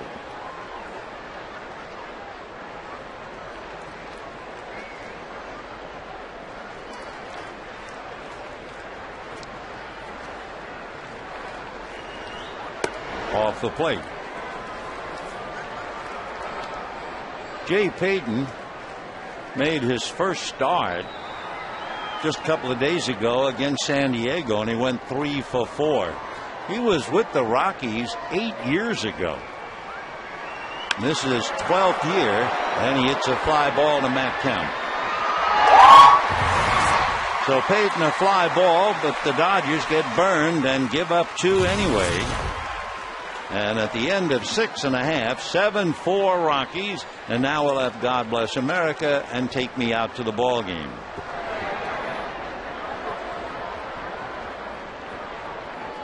Ladies and gentlemen, please rise and join in the singing of God Bless America. Accompanied by Nancy B. Once again, please welcome Alana DeBlaze.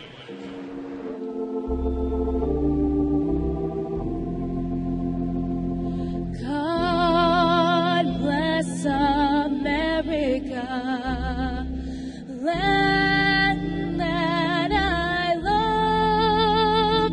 Stand beside her and guide her through the night with the light from above, from the mountains to the prairies to the oceans wide with foam. God bless America, my home, sweet home. God bless America, my home, sweet home.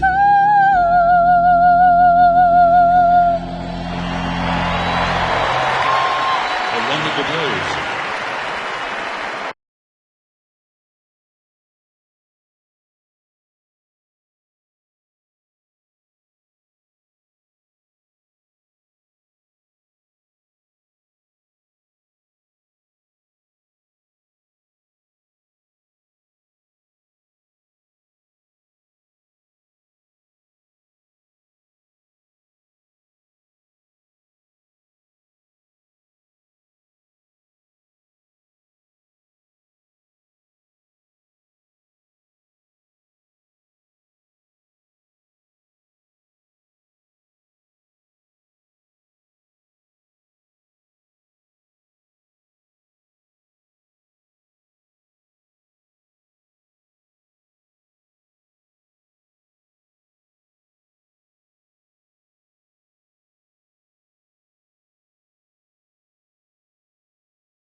The bottom of the Dodger lineup, Matt Kemp and A.J. Ellis combined.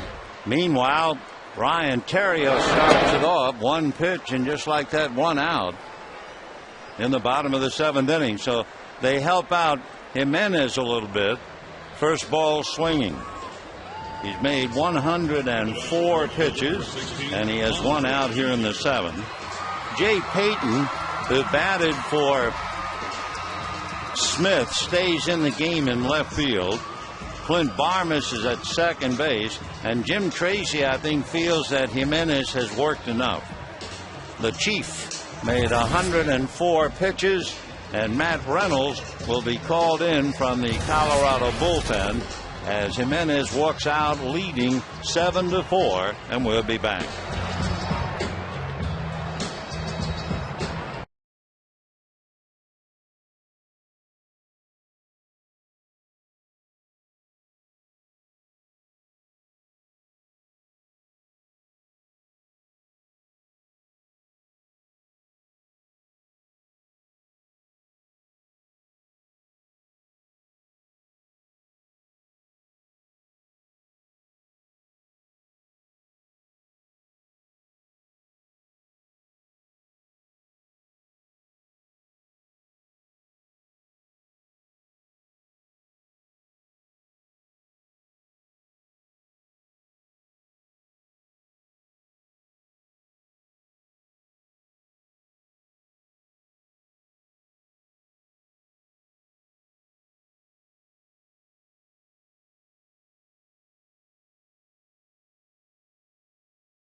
Rhoda went 6, made 93 pitches, struck out 7. Jimenez labored 104 pitches in 6 1/3, struck out 6. They are each the pitcher of record, and we have one away, and left-hander Matt Reynolds brought in now to face Andre Ethier, who walked 3 times against Jimenez. Matt Reynolds made his major league debut against the Dodgers back in the middle of August. Strike, 0-1. Spent most of the year at Colorado Springs. Matt Reynolds, big fella, he's 6'5", 240. 26 years old come October. 1 ball and 1 strike to count. Ethier, Loney, and Gibbons, all left-hand batters.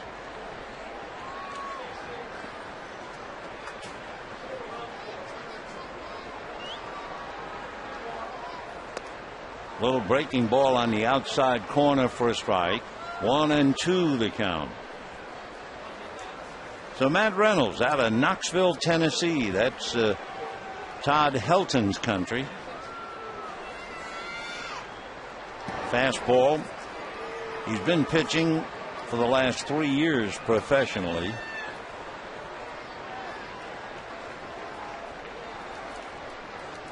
Two balls and 2 strikes. Ethier, then Loney. 1 out. Ball 3. So Andre Ethier is on the edge of walking 4 straight times.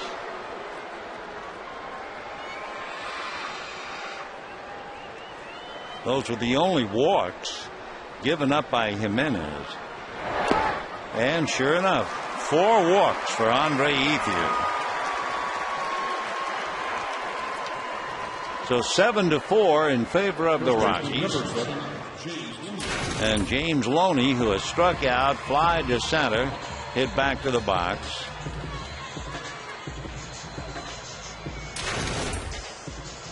Loney 0 for 3, hitting .274.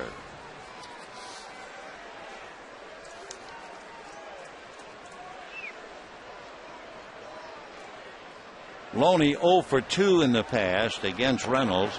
That's a strike. 0-1 the count.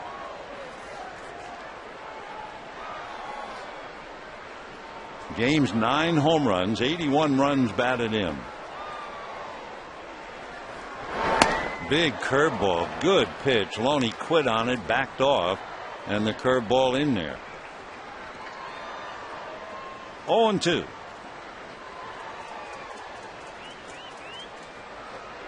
And another curveball up the middle, base hit.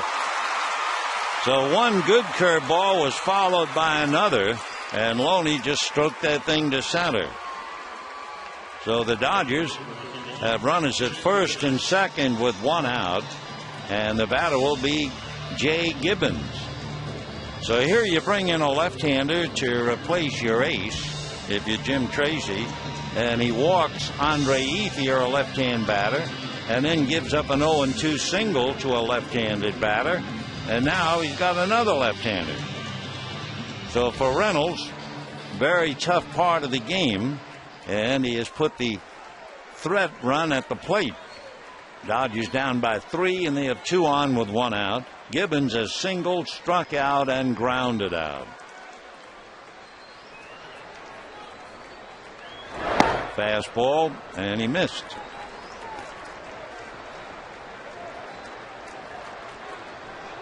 So Matt Reynolds very shaky. Gibbons batting .302.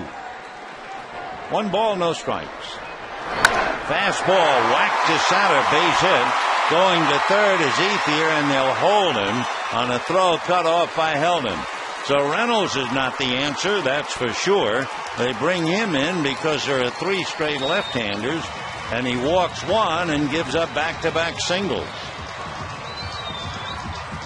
So the Dodgers loading the bases with 1 out. Casey Blake will be the batter. And we'll see now what Jim Tracy does. First thing you know, he's going to hook the left-hander. So under the heading of the best laid plans of mice and men, Tracy thought he had it right. Instead, the bases are loaded. Matt Belisle will be coming in, veteran right-hander in relief. And Matt Reynolds shakes his head and walks out a very disappointed left-hander, and we'll be back.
In Denver, when Casey Blake faced Matt Belisle with the bases loaded, and both of them remember, I'm sure, Casey hit a grand slam. So thanks to the struggling Matt Reynolds, the Dodgers get another good look at the game. Ethier, Loney, and Gibbons are all out there with 1 out, and Casey Blake facing Matt Belisle. Matt's out of McAllen, Texas, lives in Austin. He was a number 2 pick by the Braves way back in 1998. And he's bounced around a bit. He's been with the Reds up and down, and finally came to the Rockies last year. And he was up and down with Colorado, going to Colorado Springs. So here's KC hitting .249 and a strike. 0-1. Belisle might have been a first-round pick by the Braves, but he tore a knee ligament in his senior year of high school. Teams thought he was going to ask for a heavy money, and with the bad knee, he dropped to number 2. 0-1. 1 ball and 1 strike.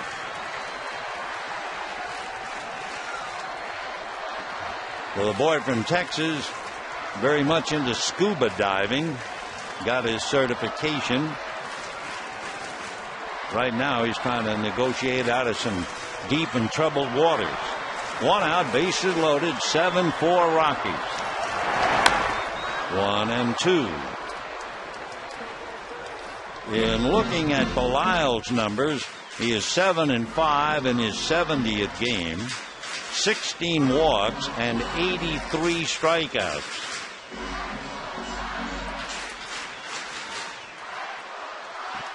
One and 2 to Casey Blake. Infield back in double play death. Blake is hit into 7. Slap foul. Belisle thrown at 92, and the count remains 1-2 to Casey Blake. Casey grounded to short, grounded to first, and struck out all 3 at bats against Ubaldo Jimenez.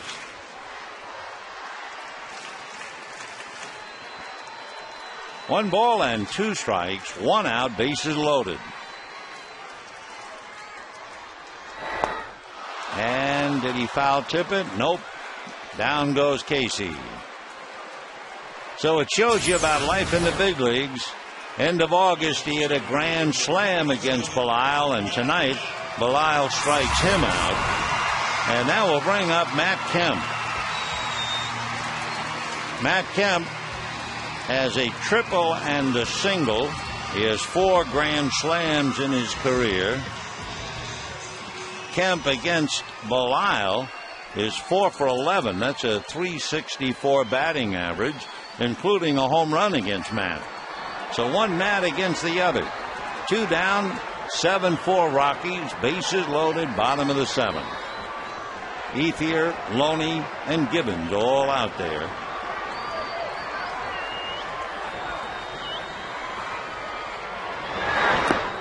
And ball 1. Well, for the Giants, last night we saw them raise the banner for first place. Padres lost, and the Giants have lost. The Brewers beat the Giants 3-0 behind Randy Wolf. Time. Olivo wants to go out and talk to Belisle. So for both San Diego and San Francisco to leave and go down, it gives Rockies a further impetus to get a little bit closer. Rockies began the night 2.5 back. 1 ball and no strikes to Matt Kemp.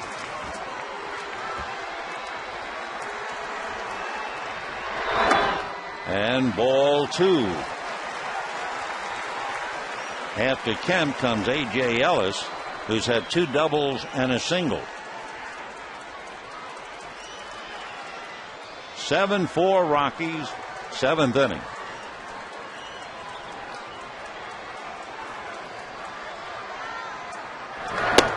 And ball 3.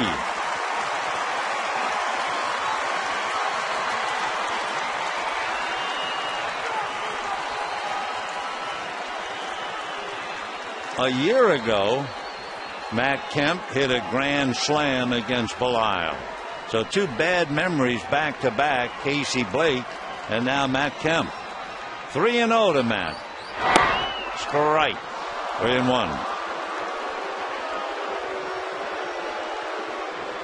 the life of the relief pitcher. Somehow you have to forget those big hits against him.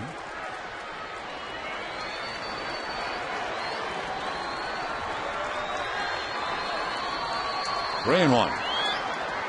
And a drive down the right field corner, slicing in the corner, foul.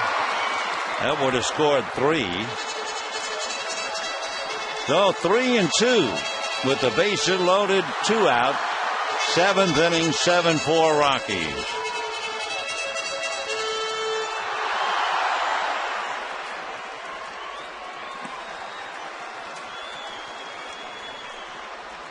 Ethier, who walked 4 times tonight, is at third.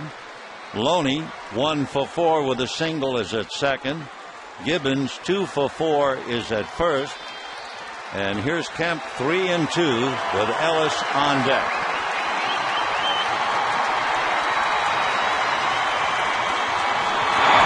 Foul back. 91-mile-an-hour fastball.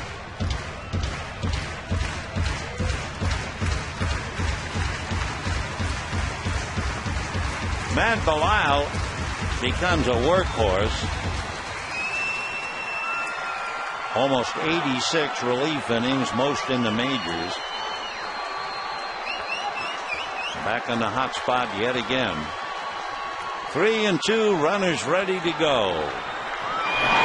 And as a hopper to Tulowitzki, he'll make the throw to first, and Belisle gets out of the jam. Dodgers lead 3, and at the end of 7, Rockies 7, Dodgers 4.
And I think you have to make decisions sometimes by instinct, and I just felt it was time to go. Am I going to miss it? Sure, I'm going to miss it. But at some point you have to make a decision, and I have, and it's been a thrill for me being here.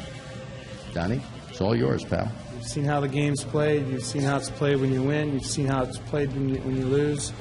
There's a feeling inside me that says I'm ready. So the Dodgers announced the passing of the torch from Joe Torre to Don Mattingly next year. Joe, of course, calling the shots right now till the very end of this year. And he brings in Ronald Belisario to be the 4th pitcher. Kuroda, Broxton, Sherrill, and Belisario. And the Rockies leading 7-4. And they'll start with Miguel Olivo. Ryan Spilborghs would be out on deck to bat for Belisle. And ball 1.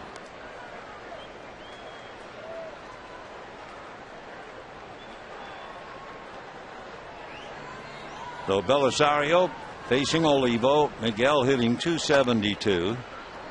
He is 1 for 3 tonight.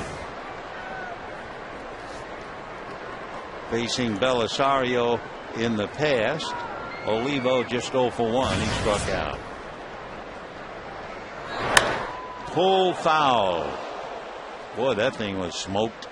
2-1.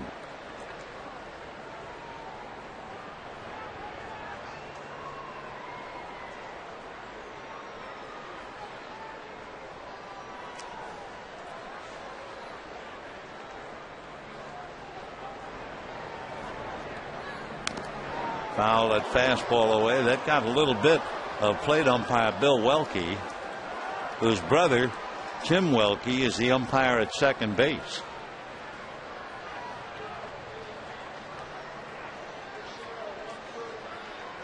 Well, apparently Bill is okay. Miguel Olivo patting him on the shoulder. They both live back there. 2-2 the count.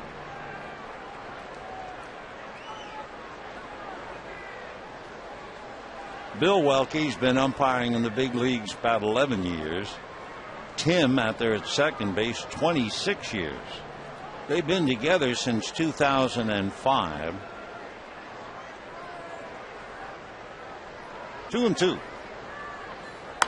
Ground ball to Terrio.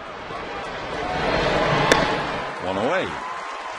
And now Ryan Spilborgh's coming up to bat for Belisle. Your attention, please. For the Rockies, pinch hitting, number 19, Ryan Spilborgh. Rafael Betancourt begins to warm up in the Colorado bullpen. 1 out, 8th inning. Rockies lead 7-4. They've led all the way after the 2nd inning. They led 2-0 in the first, but the Dodgers came back with 2. Then the Rockies got 3 in the 4th inning, led 5-2, 5-3, 5-4, and now 7-4. 0-1 to Spilborgh's, hitting .287. 10 home runs, 33 runs batted in.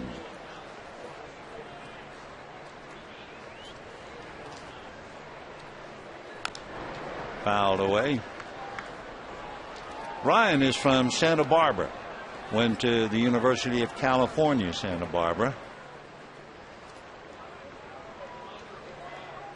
31 years old. Originally signed by the Rockies 8 years ago in the 7th round. 1-2. Have the paid attendance tonight. 38,449. 38,449. 2-2. We have a moment. We want to wish happy birthday to a member of the Dodger family, Debbie Levy, who works with Jeff Wharton in the executive office. Happy birthday, Debbie, from all of us up here. 2-2. Ball 3. Well, it's been Jimenez, Reynolds, Belisle, Kuroda, Broxton, Sherrill, and Belisario. Clint Barmas in the leadoff role after Eric Young went 0 for 3 with a walk. And that's banged into left field, base hit. So Spilborgh's a 1-out single to left field, and Clint Barmas coming up.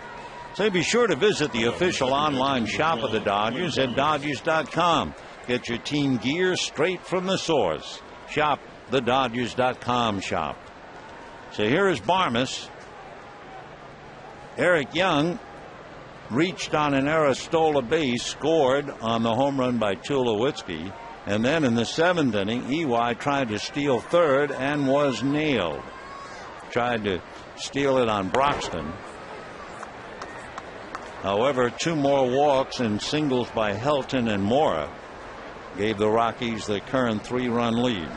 Barmas hitting .233. He has 8 home runs, 50 runs batted in. 0-2. Clint Barmas had a very, very tough month of August. It's funny how it'll happen. He hit .313 in June, .271 in July, and then whoops, .132 in August. trying to recover from that. Ball one.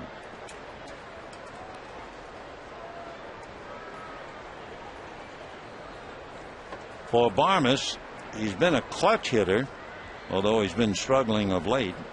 He's had 17 hits with 2 outs and runners in scoring position.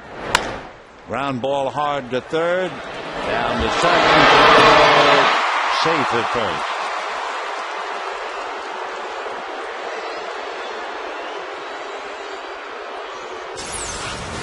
So Barmes hits into the force play, 5-4. The inning is still alive. Close play, but Clint just able to beat the throw. So that'll bring up Dexter Fowler.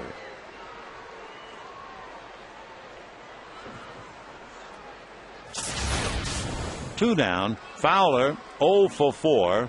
Fly to center, struck out, couple of ground balls.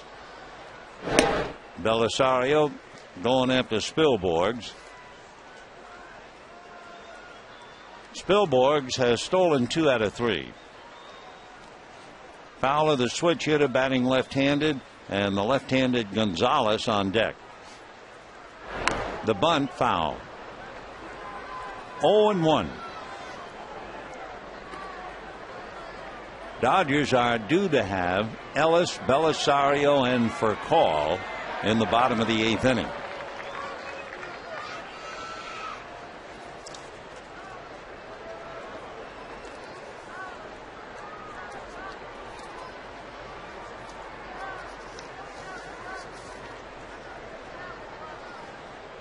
No balls, 1 strike.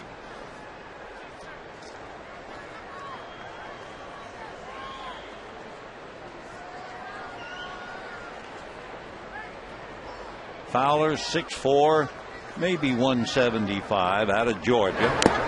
Tries to golf one. 0-2. Talking about trying to golf one, Corey Pavin, the captain of our Ryder Cup team, threw out the first ball tonight. Ryder Cup will take place in Wales. I think it's October 1, 2, and 3. 0-2. Dexter Fowler. Ground ball slowly to Terrio, and that'll be that. So Belisario gives up a base hit, but nothing else. And we're heading to the bottom of the 8th inning. Rockies 7, Dodgers 4.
Bottom of the 8th inning. Been a big night for A.J. Ellis, so let's take a look at what he's done.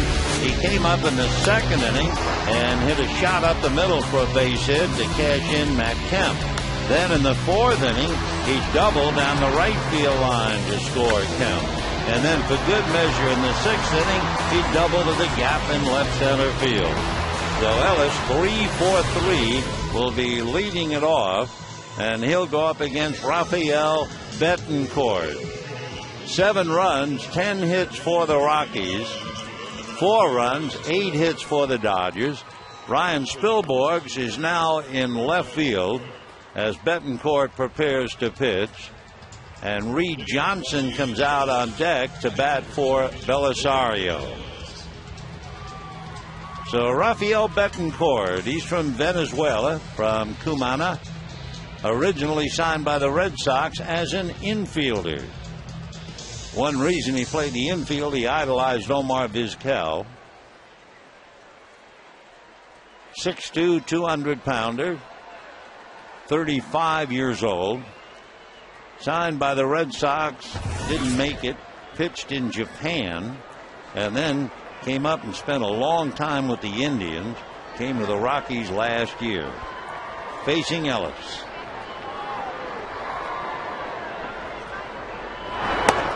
And ball 1.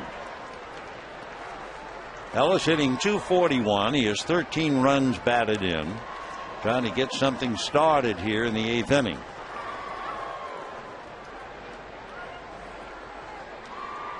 Right-hand hitters have really been struggling against Betancourt, going way back to May. Check swing, a little roller to the right side, and Barnes is on. So he who hesitates grounds to second, 1 away. And now Reed Johnson coming up to hit for Belisario. Number 5, Reed Johnson. Dodgers used Russ Mitchell earlier, and Russ struck out. So here's Reed hitting .278, another right-hand batter. For Betancourt, right-handers since the end of May are 14 for 94. That's less than $1.50.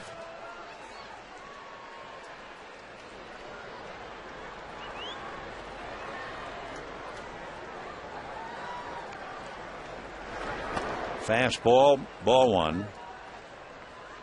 Down in the Dodger bullpen, Ramon Troncoso getting ready to be the 5th Dodger pitcher.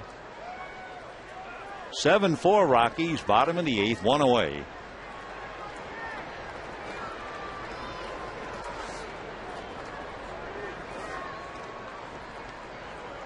Johnson 0 for 2 in the past against Betancourt.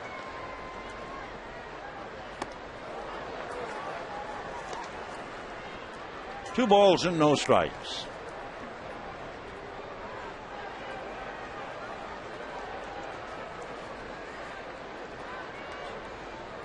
Betancourt pitched for Yokohama 10 years ago.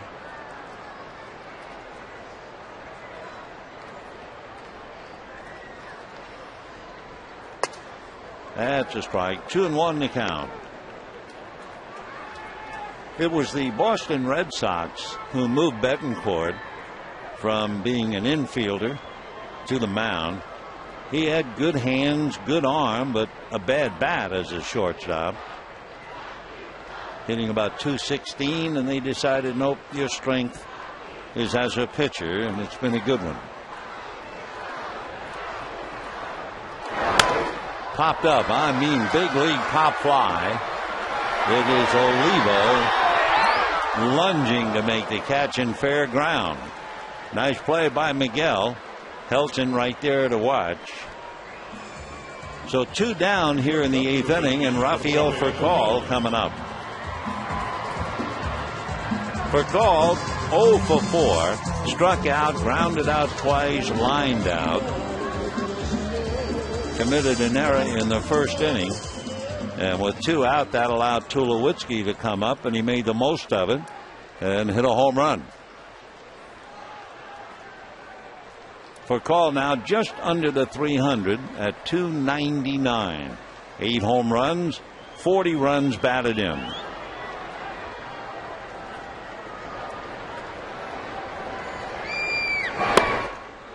Fastball for a strike. Betancourt has proven to be a winner. Rockies are better than 2-1 in any game he enters. 65 wins, 32 losses.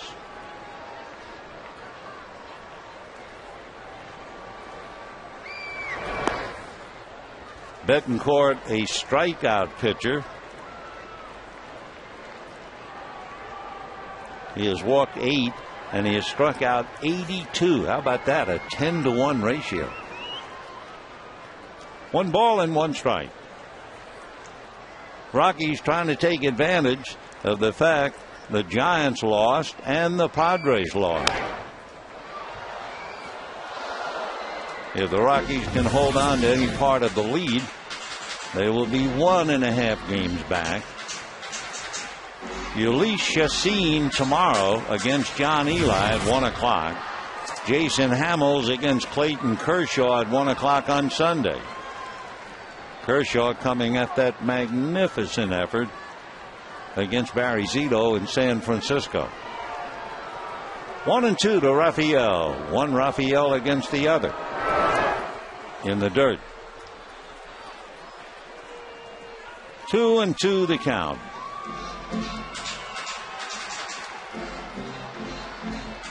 Waiting on deck, Ryan Theriot. Ubaldo Jimenez was not himself tonight, but he still got through 6 1/3 innings. He made 104 pitches, allowed 4 runs, and has a shot now at winning his 19th. Kuroda on the edge of losing his 13th. 2-2. Got him on the corner. That'll be that. 1-2-3 inning for Betancourt. And at the end of 8, Rockies 7, Dodgers 4.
A Hyundai key to the game occurred in the 7th inning. Bases loaded, 1 out. Matt Belisle facing Casey Blake. Strike 3. Bases loaded, 2 out facing Matt Kemp. Ground ball to Tulowitzki. Dodgers had a big chance getaway. And now, as Belisle walks off, they gave the ball to Betancourt to pitch the 8th. The Dodgers give Troncoso the ball to pitch the 9th. So it's been Kuroda, Broxton, Sherrill, Belisario, and Troncoso. Jimenez, Reynolds, Belisle, and Betancourt for the Rockies. Manny Corpus has 10 saves. Betancourt has 1, so we'll see about the bottom of the 9th. Carlos Gonzalez flied to right, single to center, flied to right, was walked intentionally, and a breaking ball for a strike. 0-1.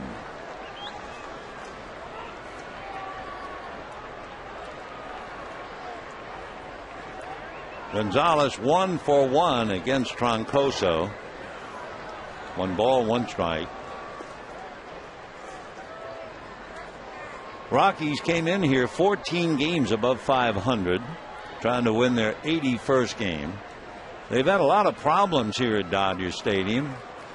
Dodgers have won 11 of the last 15 here, going back to last year.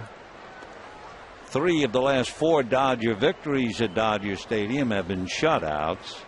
And the Dodgers have won 5 straight series here against Colorado. But for Jim Tracy, a chance to get within a game and a half tonight. On the corner. With Don Mattingly to be the 9th manager of the Dodgers next year, Jim Tracy, one of the 9. 2 balls, 2 strikes. Ball 3.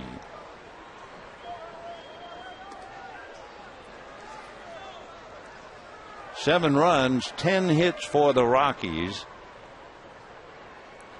And with their 10 hits, they have the home run by Tulowitzki and 9 singles. Dodgers have 2 doubles and a triple. And there's ball 4. So Gonzalez draws a walk, opening up the 9th inning. And the batter will be Troy Tulowitzki. Troncoso and Tulowitzki. Tulo just 1 for 7 against him.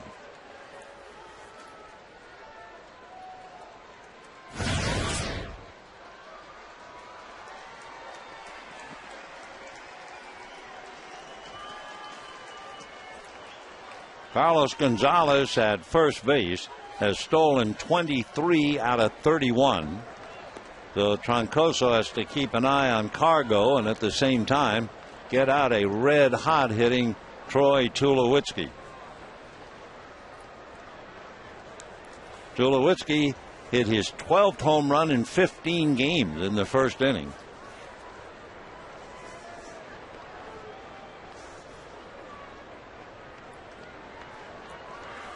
For 2 weeks, Tulowitzki's been hitting about .390. 0-1 to Troy. Little ground ball to third. Late down to Terrio. The return to Loney, not in time.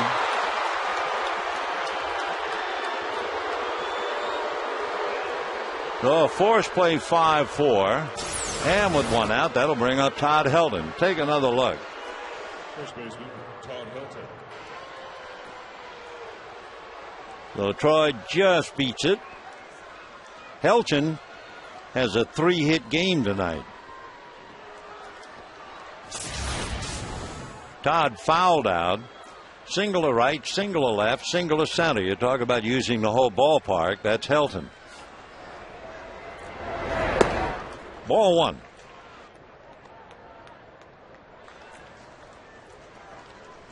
Down in the bullpen, Houston Street begins to warm up as we get closer to the bottom of the 9th.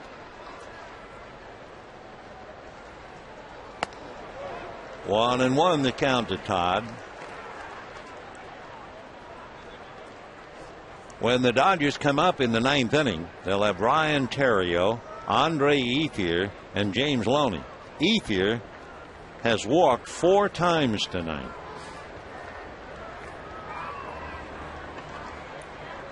One and one.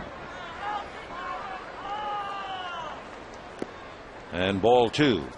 Tulowitzki over there at first base has stolen 10 out of 12.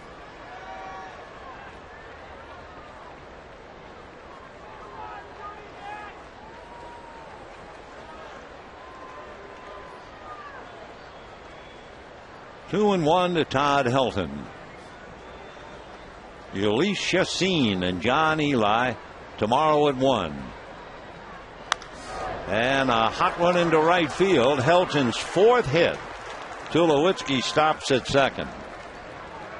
So Helton still has some magic in that bat. Remember when the Rockies were here the last trip, he couldn't buy a hit, but he certainly caught up in a hurry tonight. After fouling out in the first inning, he now has 2 singles to right, a single to left, and a single to center. So 2 on, 1 out. and the batter will be Melvin Mora.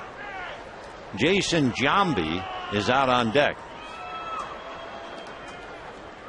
Melvin Mora struck out, single to center, sacrifice, and single to right.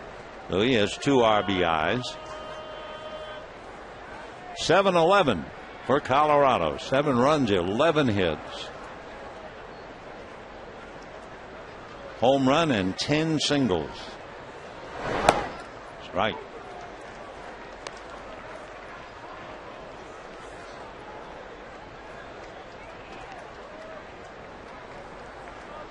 So Gonzalez walked. Tulowitzki forced him. Helton comes up with his 4th hit. And here's Mora trying to keep it going. High chopper towards Theriot. He's going to no tag. They get 1. Now the rundown. And for Call watching, throws the tag. And that'll be that. So when it's all said and done, Melvin Mora grounds into a double play. Dodgers out of it, and we head to the bottom of the 9th, 7-4, Colorado.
Stadium tomorrow to see Chacin and Eli. It's a 1 o'clock ball game. If you can't make it and you plan to watch it, remember it's tape delayed tomorrow, and you'll be able to see it starting at 4 p.m. 7-4 in favor of the Rockies and their closer Houston Street, who has 19 saves, 19 out of 23. Houston out of Texas, 27 years old, even 6, about 190. Went to the University of Texas and was originally first-round pick by the Oakland A's. His dad, James, was not only an all-conference pitcher for the University of Texas, he was with Bert Hooton on that club, but his father earned more notoriety as a quarterback who led the Longhorns to a 1970 Cotton Bowl victory and gave them the college football national championship. Dad never played pro baseball, spent a year on the rodeo circuit. So Houston Street working on Ryan Theriot. Starts him with a strike.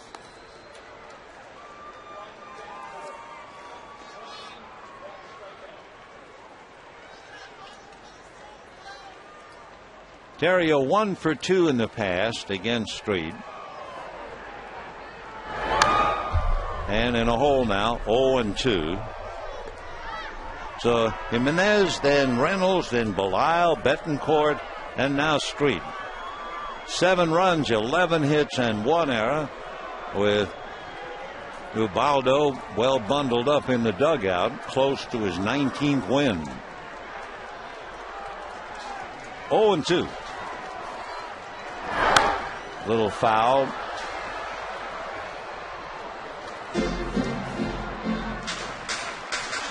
Houston Street. His dad, through football, made a friend out of somebody we all know, remember, Elvis Presley.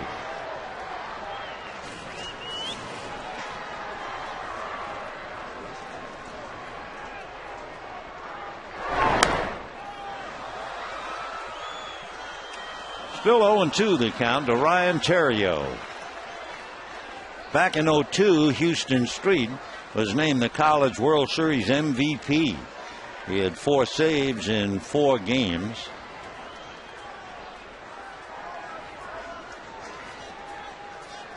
And then became that first-round pick for the A's. 0-2. Ball 1. You always watch pitchers in their form. For instance, we talked about George Sherrill turning his back and looking away. Brad Penny would look to third. Street always looks down at his feet. Little ground ball to Barmes. There we get one away.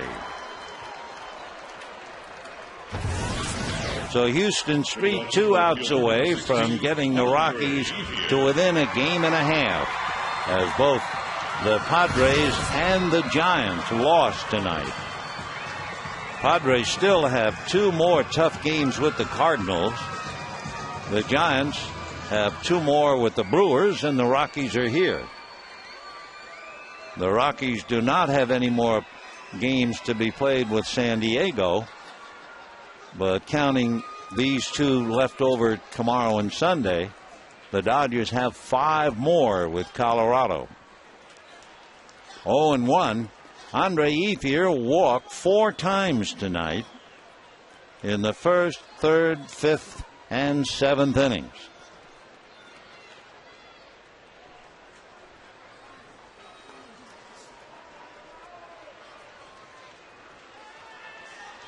Ethier 0 for 2 in the past against Street. 0-2 the count. On deck, James Loney. 7 runs, 11 hits, and 1 error for the Rockies. 4 runs, 8 hits, and 1 error for the Dodgers. A Colorado victory would tighten up the series. The Dodgers have won 7, and should the Rockies hold on, it would be their 6th win. 0-2. Fouled away. Dodgers will go to Colorado on September 27th, 28th, and 29th. That's the end of the final road trip of the year. And they'll come home for the weekend on October 1 and finish it up with Arizona. But 5 very important games left on this homestand. 2 with the Rockies and 3 starting Tuesday night with San Diego. Fastball chopper up the middle. And so Ethier goes 1 for 1 plus 4 walks.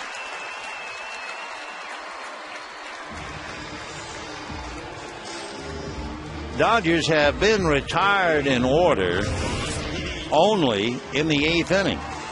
They've had people all over the place, but only scored 4. So here's Loney. Struck out, fly to center, tapped to the pitcher, and singled on an 0-2 pitch. That was against Matt Reynolds.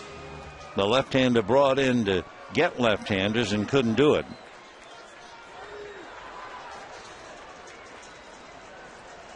They're not holding. They have Helton off the bag, leading by 3. Todd's directly behind Ethier like a good quarterback should be. Whoa, Loney really trying to unload on a pitch up. 0-1 to James.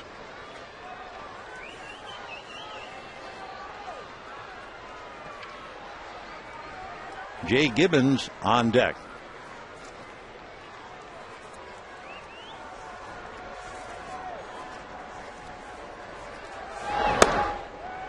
High and away, 1 ball and 1 strike. Houston Street, since the 1st of September, has saved 6. That's over a stretch of 8 games. That's a strike. 1-2. In fact, for Street, it's been a dead end for the opposition. Since the 22nd of August, he is 10 for 10 saves and opportunities, and over 14 innings allowed just 2 runs. 1-2. High foul, out of play. The other thing about Street, especially during this stretch, he comes in and goes right after the hitters. He has walked 1 and struck out 16 over those last 14 games. They really missed him earlier in the year. He had that inflamed right shoulder. 1-2. Got him. Maloney is caught looking. Down he goes. 2 out, 9th inning, and Jay Gibbons coming up.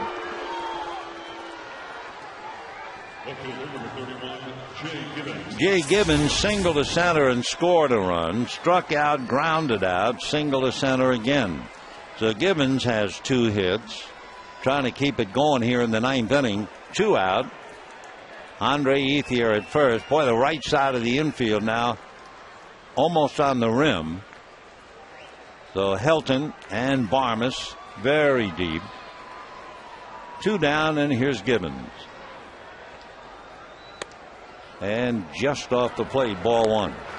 So when you think about the Rockies losing Tulowitzki for a long time, losing Helton, losing Street, losing De La Rosa, and when it's all said and done, they come back, and tonight will be trailing the front runners by only a game and a half. 1-0. Ground ball, base hit. No matter how deep the right side is, Gibbons finds a way to come up with his 3rd hit. So Gibbons has 3 hits. Ellis has 3 hits. And with 2 on, 2 out, the tying run at the plate in Casey Blake.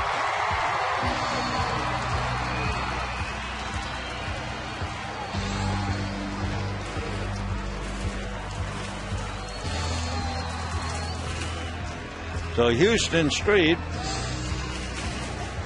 has to face Casey Blake. If you are thinking about it, and I'm sure they are, we can tell you that Street has allowed 4 home runs this year.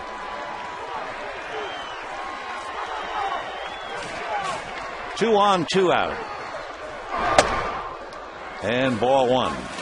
Blake grounded to short. Grounded to first. Struck out. And struck out again with the bases loaded. So rough night for Case.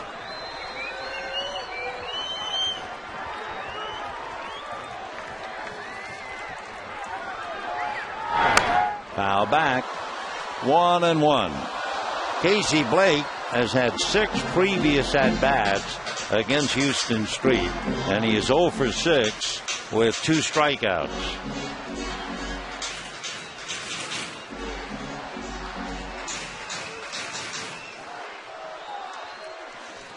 Matt Kemp on deck. 2 on, 2 out, 1 ball, 1 strike.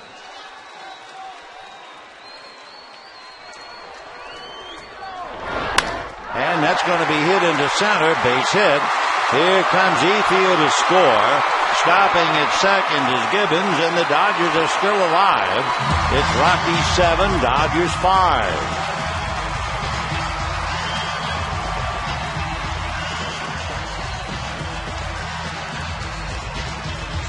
Tough night for the Rockies and their pitching staff, and Bob Apodaca going out to the mound now to talk to Street as Matt Kemp comes up with 2 out and 2 on. And Matt Kemp tonight has a triple and a single.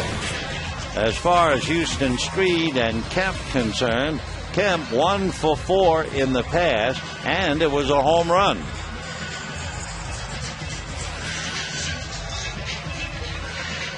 Trent Olchin is now going to run for Casey Blake at first base, representing the tying run.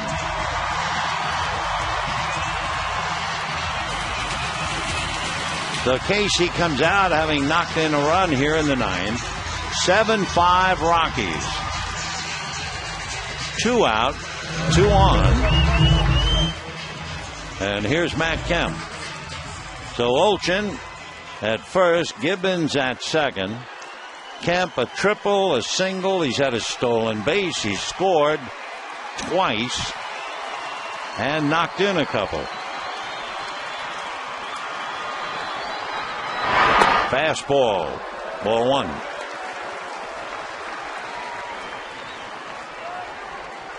Jimenez, Reynolds, Belisle, Betancourt, and Street.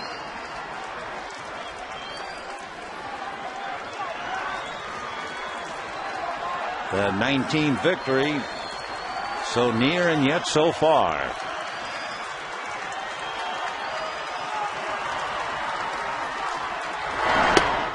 Ball 2.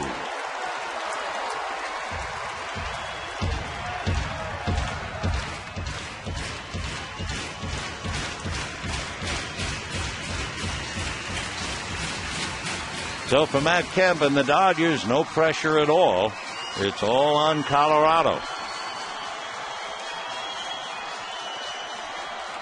2 balls, no strikes. 2-1.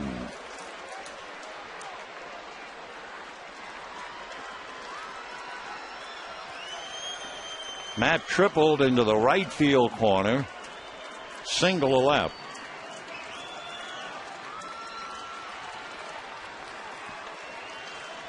Outfield very deep, especially Dexter Fowler. They will not let a ball be hit over their heads unless it's out of the ballpark. 2-2. They look like they're playing in Colorado. That's how deep they are.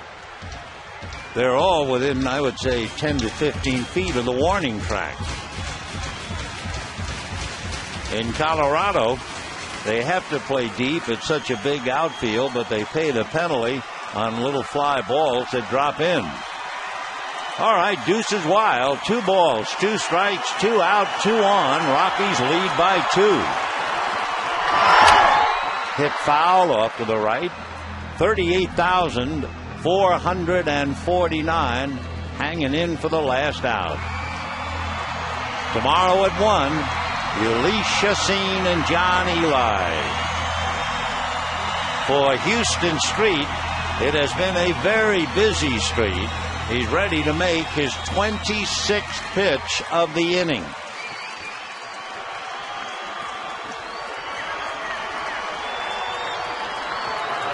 Two and 2. And down he goes. Slider got him. Street winds up, giving up 3 hits, but striking out 2. And the Rockies hang on.